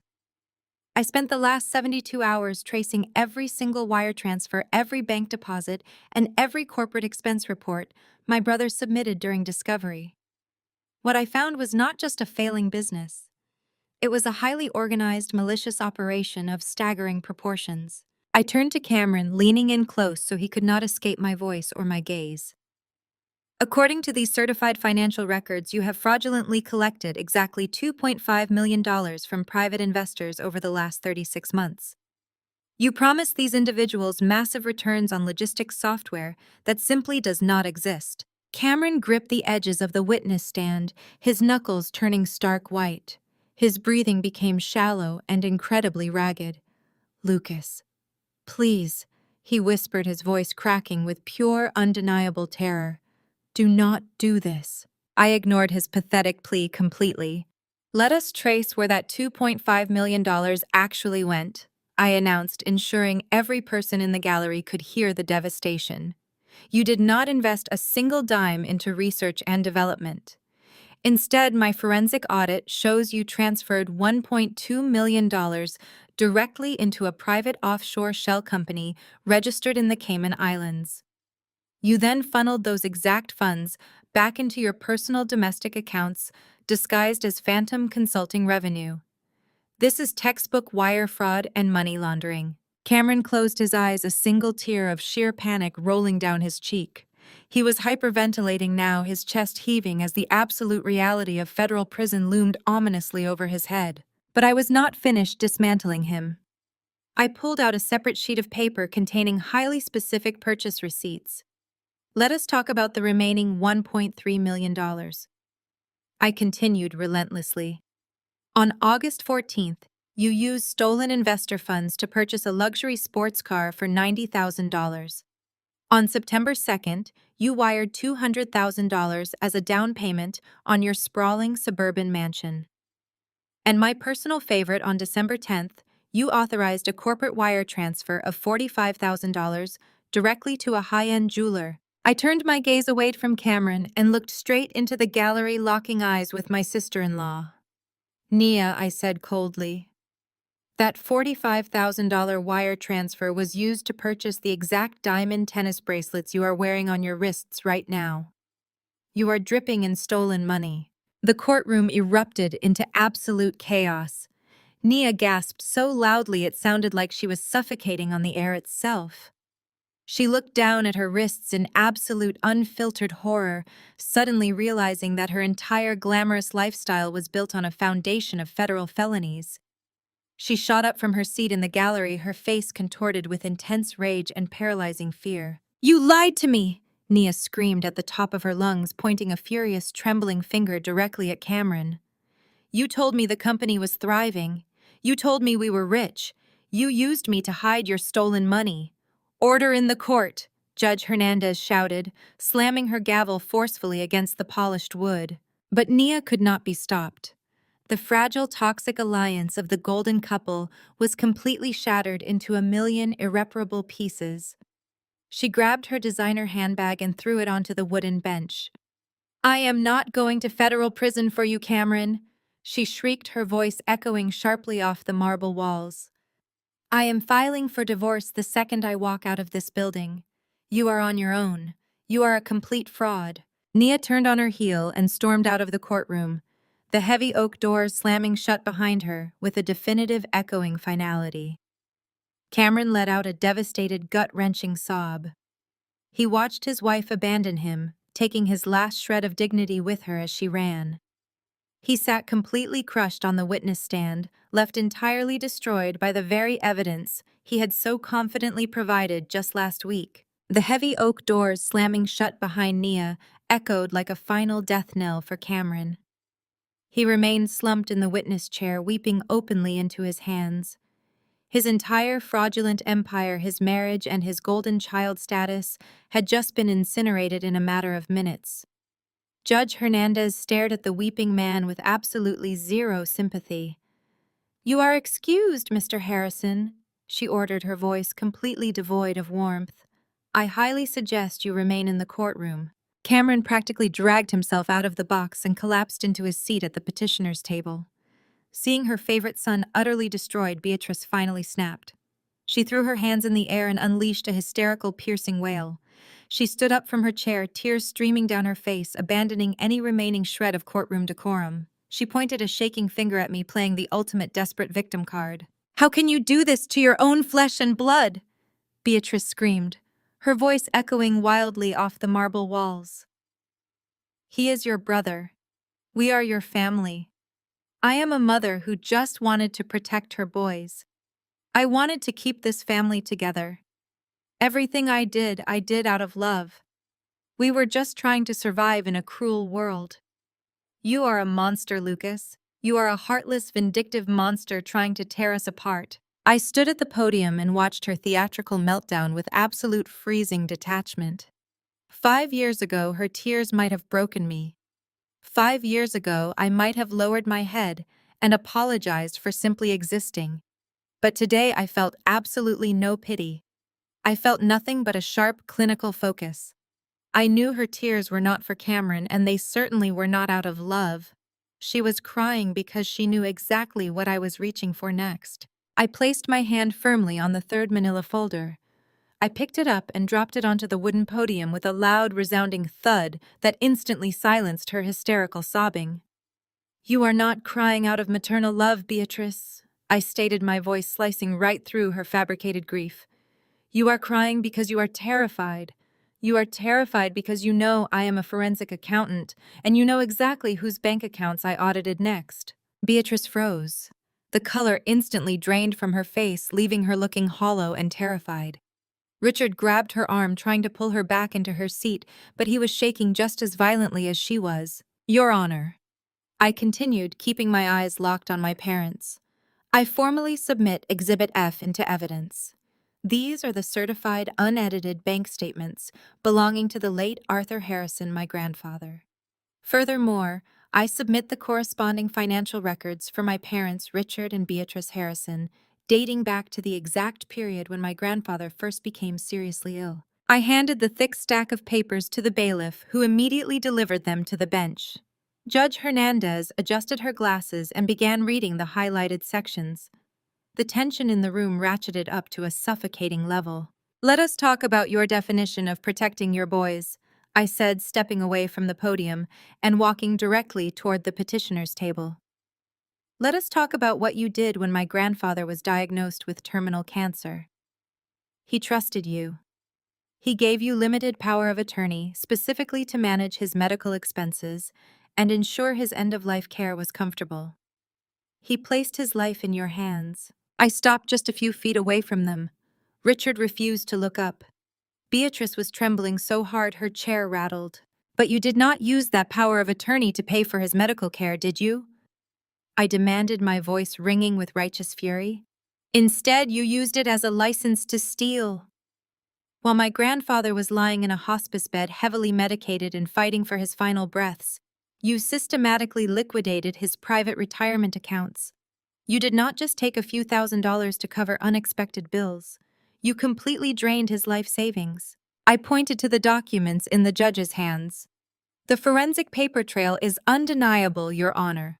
Over a period of 8 months, Richard and Beatrice Harrison executed 42 separate unauthorized wire transfers.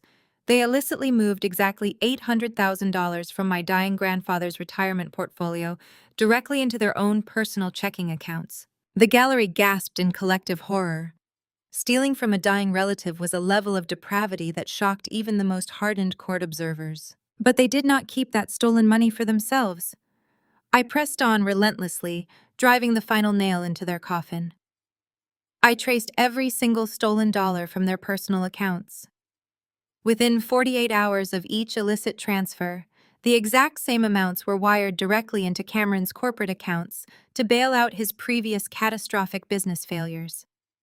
You stole $800,000 from a dying old man to fund a failing Ponzi scheme because you refused to let your golden child face the consequences of his own financial incompetence. We were going to pay it back, Beatrice shrieked frantically, completely abandoning any pretense of innocence.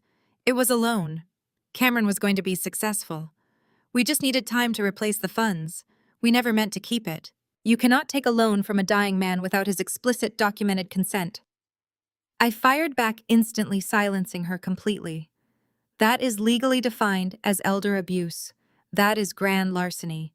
And you ran completely out of time because Grandpa Harrison passed away, and his entire estate legally entered the mandatory probate process. I walked back to my podium and placed both hands firmly on the polished wood, addressing the judge with absolute unwavering clarity. And this, Your Honor, is the true motive behind this entire malicious conservatorship petition. When an estate enters probate, the Internal Revenue Service mandates a comprehensive audit of all financial assets. My parents know that the IRS will review those accounts within the next 90 days. They know the federal government will immediately discover the missing $800,000. They know they are facing federal indictment for elder financial abuse and grand larceny. I turned my head to look at my parents one last time, my eyes filled with pure, freezing contempt. They had underestimated me for my entire life, and now that underestimation had brought them to their absolute catastrophic ruin. Their elaborate web of deceit had been meticulously untangled and laid bare under the unforgiving fluorescent lights of the courtroom. They aren't here to protect me.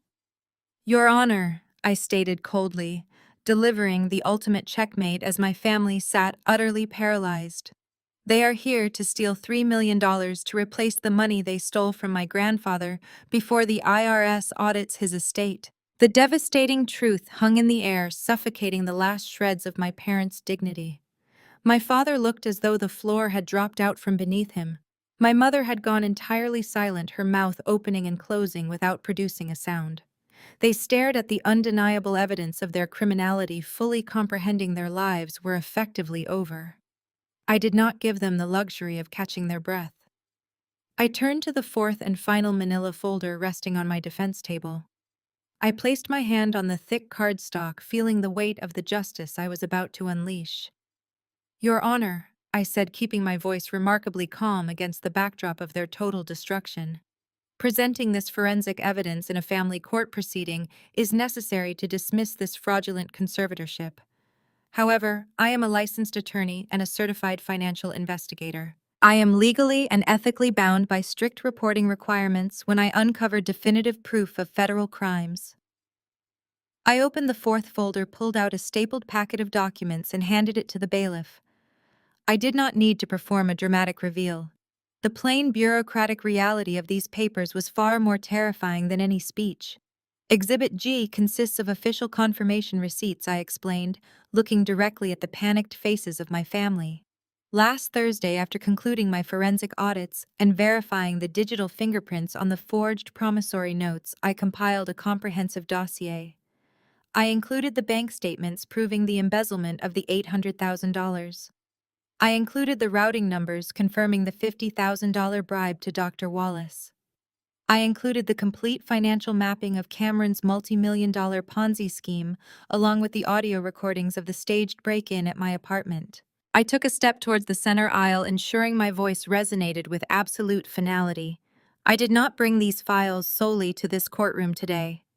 I submitted the entire unredacted dossier directly to the Federal Bureau of Investigation, specifically their white-collar crime division. In addition, I filed a comprehensive report with the Internal Revenue Service Criminal Investigation Division regarding the massive tax fraud, the stolen retirement funds, and the illicit offshore accounts in the Cayman Islands. I pointed to the papers currently in the judge's hands. The documents you are holding, Your Honor, are the official federal intake receipts. They include the tracking numbers and the names of the assigned federal agents who are already actively reviewing this case. My family gasped in unison. Richard gripped his chest, his breathing turning shallow and erratic as the reality of a federal indictment crashed over him. Beatrice let out a low, agonizing moan, realizing her pristine suburban reputation was about to be broadcast on the evening news alongside a federal mugshot. Cameron sat paralyzed, fully comprehending his next residence would be a federal penitentiary. They were utterly trapped with absolutely no avenues left for escape. While my family drowned in their impending ruin, a completely different type of panic was taking hold at the head of their table. I shifted my gaze to Mr. Montgomery, the high-priced, arrogant attorney who had strutted into this courtroom ready to slaughter me, was currently experiencing a profound professional nightmare. He looked down at the documents he had formally submitted to the court just 1 hour ago. He had legally entered Exhibit B, the forged promissory notes. He had legally entered Exhibit D, the bribed psychiatric evaluation.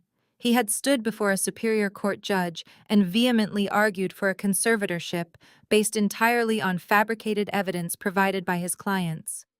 The sweat began to pour down Montgomery's forehead in heavy, visible drops. His expensive suit suddenly looked suffocating. He realized with absolute horrifying clarity that he had unknowingly suborned perjury. He had actively facilitated a massive criminal conspiracy. He had presented falsified medical records and fraudulent financial documents to a sitting judge. In the eyes of the State Bar Association and the federal government, he was no longer just an attorney representing a client. He was a potential co-conspirator in a multi-layered federal fraud case. He was facing immediate permanent disbarment, and very likely his own prison sentence if he did not act with extreme urgency to sever his ties to my family. Montgomery sprang to his feet so fast that his heavy leather chair tipped backward and crashed loudly onto the marble floor. He practically threw himself toward the podium, waving his hands frantically to get the judge's attention. "Your Honor," Montgomery shouted, his voice cracking with raw, unadulterated panic.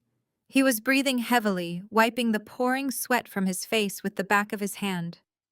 "Your Honor, I must immediately address the court." Judge Hernandez looked down at him with an expression of freezing contempt. "What is it, Mr. Montgomery?" Montgomery did not even look at my parents. He spoke incredibly fast, desperate to save his own skin. "In light of the evidence presented today, evidence that was completely and maliciously withheld from me by my own clients, I find myself in an untenable ethical position. I cannot in good conscience continue to represent the petitioners in this matter. I am formally and urgently requesting the court's permission to withdraw as counsel for Richard Beatrice and Cameron Harrison, effective immediately." Richard reached out, grabbing Montgomery's sleeve. "You cannot leave us," my father hissed desperately. "We paid you a massive retainer. You have to fix this." Montgomery violently yanked his arm away as if my father were contagious. "Do not touch me," the lawyer snarled, abandoning any professional decorum. "You lied to me. You handed me forged documents. You paid a doctor for a fake diagnosis. You have completely destroyed my case, and you are about to drag me into a federal indictment. I am done with you." Judge Hernandez struck her gavel once. Your motion to withdraw as counsel is granted, Mr. Montgomery. You are dismissed. Montgomery did not waste a single second. He scrambled back to his desk, frantically sweeping his laptop's pens and remaining legal pads into his expensive briefcase. He shoved the latches closed, turned on his heel, and sprinted down the center aisle. He pushed through the heavy oak doors and vanished from the courtroom without looking back once. I stood at my podium and surveyed the absolute wreckage left behind. The high-priced legal shield my family had purchased was completely gone. The arrogant confidence they had walked in with was entirely eradicated. They sat alone at their large, empty table, stripped of their defenses, entirely exposed to the law, and absolutely defenseless against the total annihilation they had brought upon themselves. Judge Hernandez sat in heavy silence for a moment, letting the magnitude of the exposed crimes sink into the very foundation of her courtroom. When she finally spoke, her voice was a terrifying mix of absolute judicial authority and profound personal disgust. I have never in my entire long career on the bench witnessed a conspiracy as utterly depraved, maliciously calculated, and thoroughly documented as the one you have brought before me today. I have seen bitter disputes, and I have seen deep familial dysfunction, but this is staggering. My father opened his mouth, perhaps to offer one final pathetic excuse, but the judge slammed her gavel down instantly. "Do not speak, Mr. Harrison," she commanded fiercely. "You have entirely forfeited your right to be heard in this chamber. You walked into this court and attempted to weaponize the legal system to enslave your own son. You submitted forged financial documents, bribed a medical professional, and committed perjury to steal a $3 million trust. You did this to cover up your own embezzlement of a dying man's retirement funds. It is a level of greed that absolutely sickens me." She turned her attention to her official docket, grabbing her pen with sharp, definitive movements. "I am denying this petition for conservatorship immediately," and with extreme prejudice, Judge Hernandez declared her words, striking the final fatal blow to their operation. "Lucas Harrison is clearly of sound mind, exceptionally competent, and in absolutely no need of financial or personal supervision." Then she turned her icy stare directly toward my brother. "Furthermore, the court cannot ignore the compelling forensic evidence of massive federal wire fraud and investor theft presented here today. Given the existence of offshore shell companies and the severity of the impending federal indictment, I consider you a severe flight risk, Mr. Harrison." Judge Hernandez nodded to the armed officers standing by the courtroom doors. "Bailiffs, detain Cameron Harrison immediately," she ordered firmly. "He will be held in custody pending transfer to federal authorities. I am also ordering the court clerk to immediately forward the complete unredacted transcripts and all submitted evidentiary exhibits from today's hearing directly to the district attorney and the regional office of the Federal Bureau of Investigation." The courtroom exploded into frantic motion. Two large armed bailiffs marched swiftly down the aisle, grabbing Cameron by his expensive suit jacket and hauling him to his feet. My brother went completely limp, sobbing hysterically as the cold steel handcuffs clicked sharply around his wrists. Beatrice let out a blood-curdling, agonizing scream, reaching out for her golden child as the officers dragged him toward the holding cells at the back of the room. Richard sat completely frozen in his chair, staring blankly at the floor as his entire world vanished. I gathered my 4 manila folders, stood up, and walked out of the courtroom without looking back. Exactly 1 month later, the catastrophic chain reaction I had ignited in that courtroom reached its ultimate, devastating conclusion. The sheer velocity of their destruction was staggering. The moment the federal agencies received my forensic dossiers, they moved with ruthless, highly coordinated efficiency.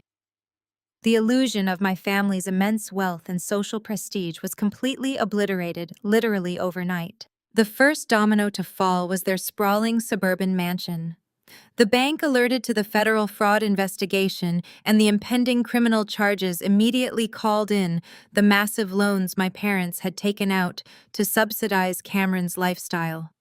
Unable to cover the debts, Beatrice and Richard watched in horror as foreclosure notices were nailed directly to their massive custom mahogany front door. Their luxury vehicles were abruptly repossessed in the middle of the night. To afford the staggeringly massive legal retainers required for their criminal defense attorneys, they were forced to liquidate every single asset they owned.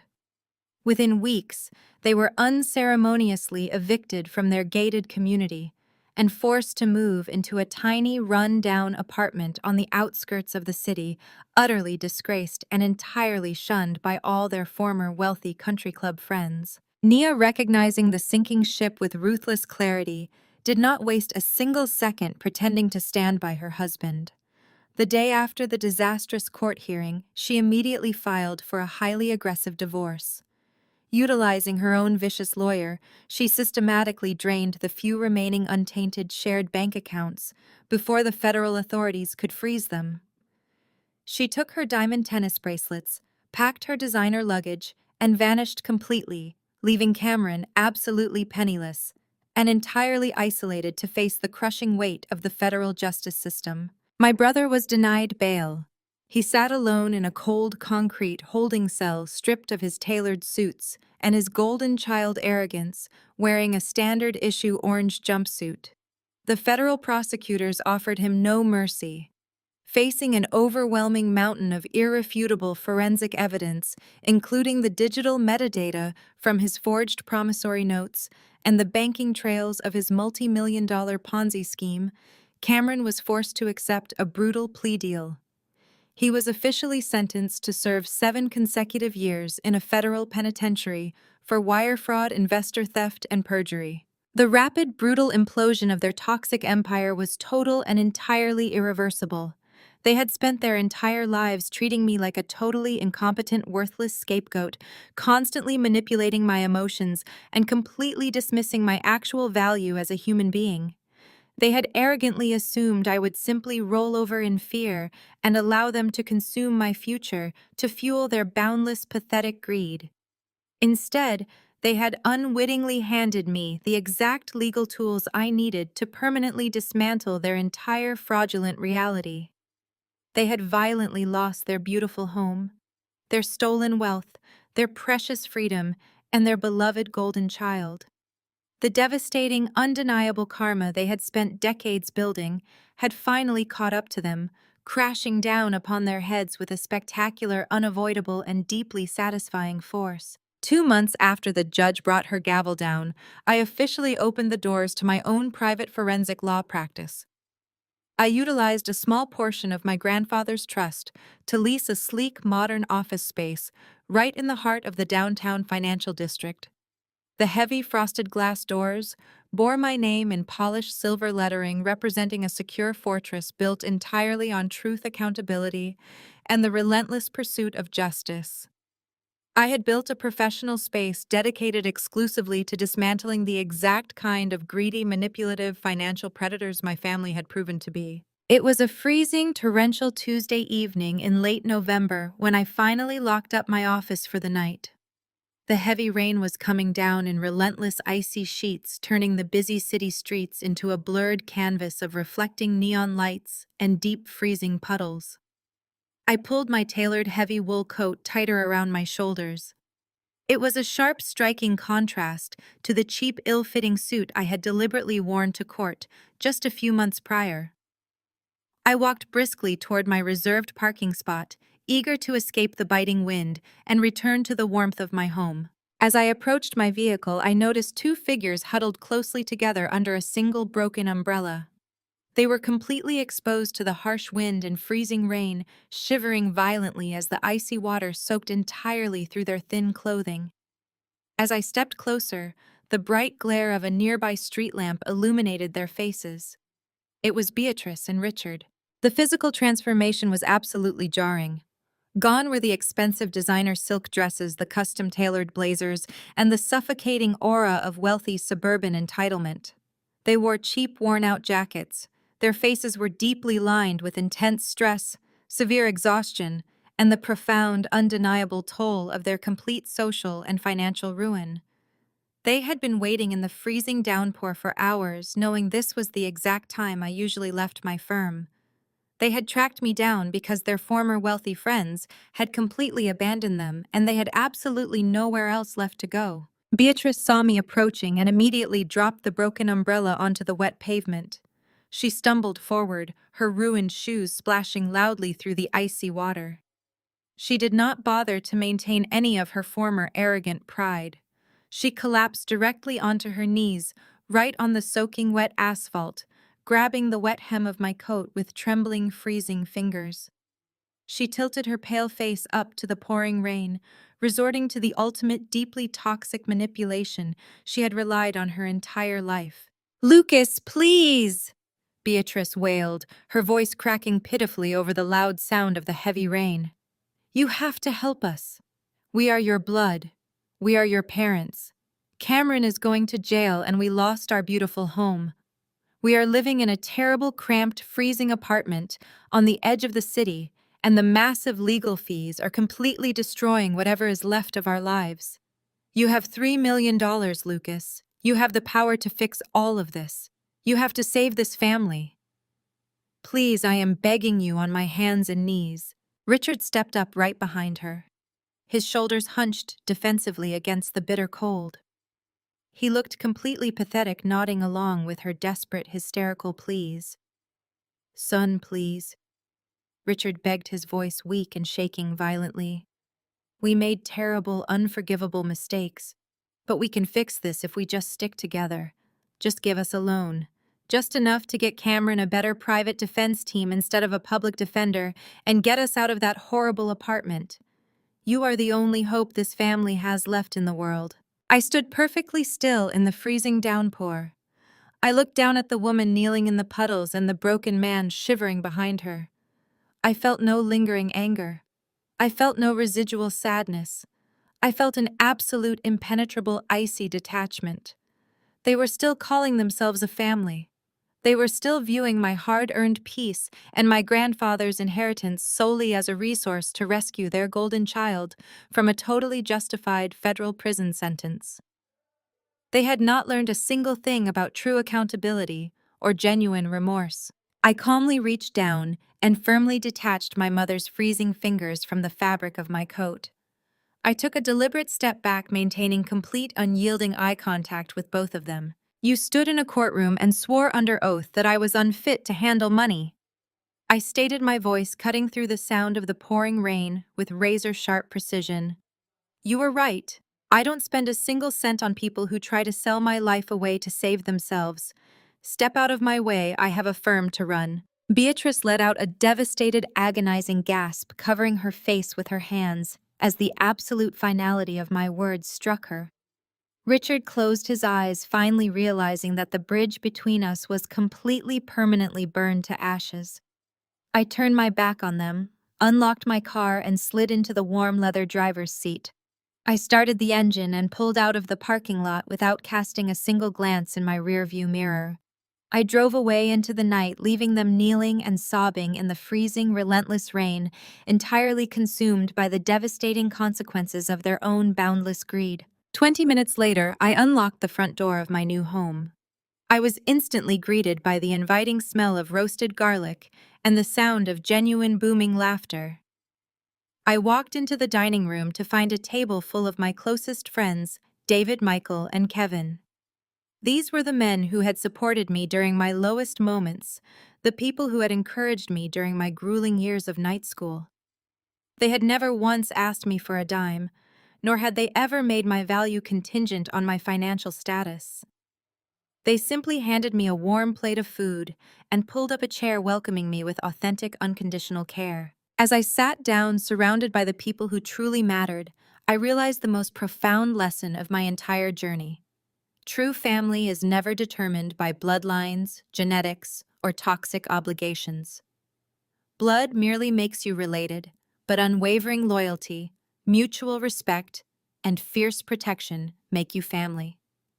When toxic people try to convince you that you owe them your life simply because you share a last name, you must have the absolute courage to sever the tie and walk away. You have to be willing to protect your own peace, even if it means leaving the people who should have protected you out in the cold forever. Have you ever had to draw a permanent, unbreakable boundary to protect yourself from toxic family members who only valued you for what they could extract from you? Tell me how you found the courage to finally walk away in the comments below.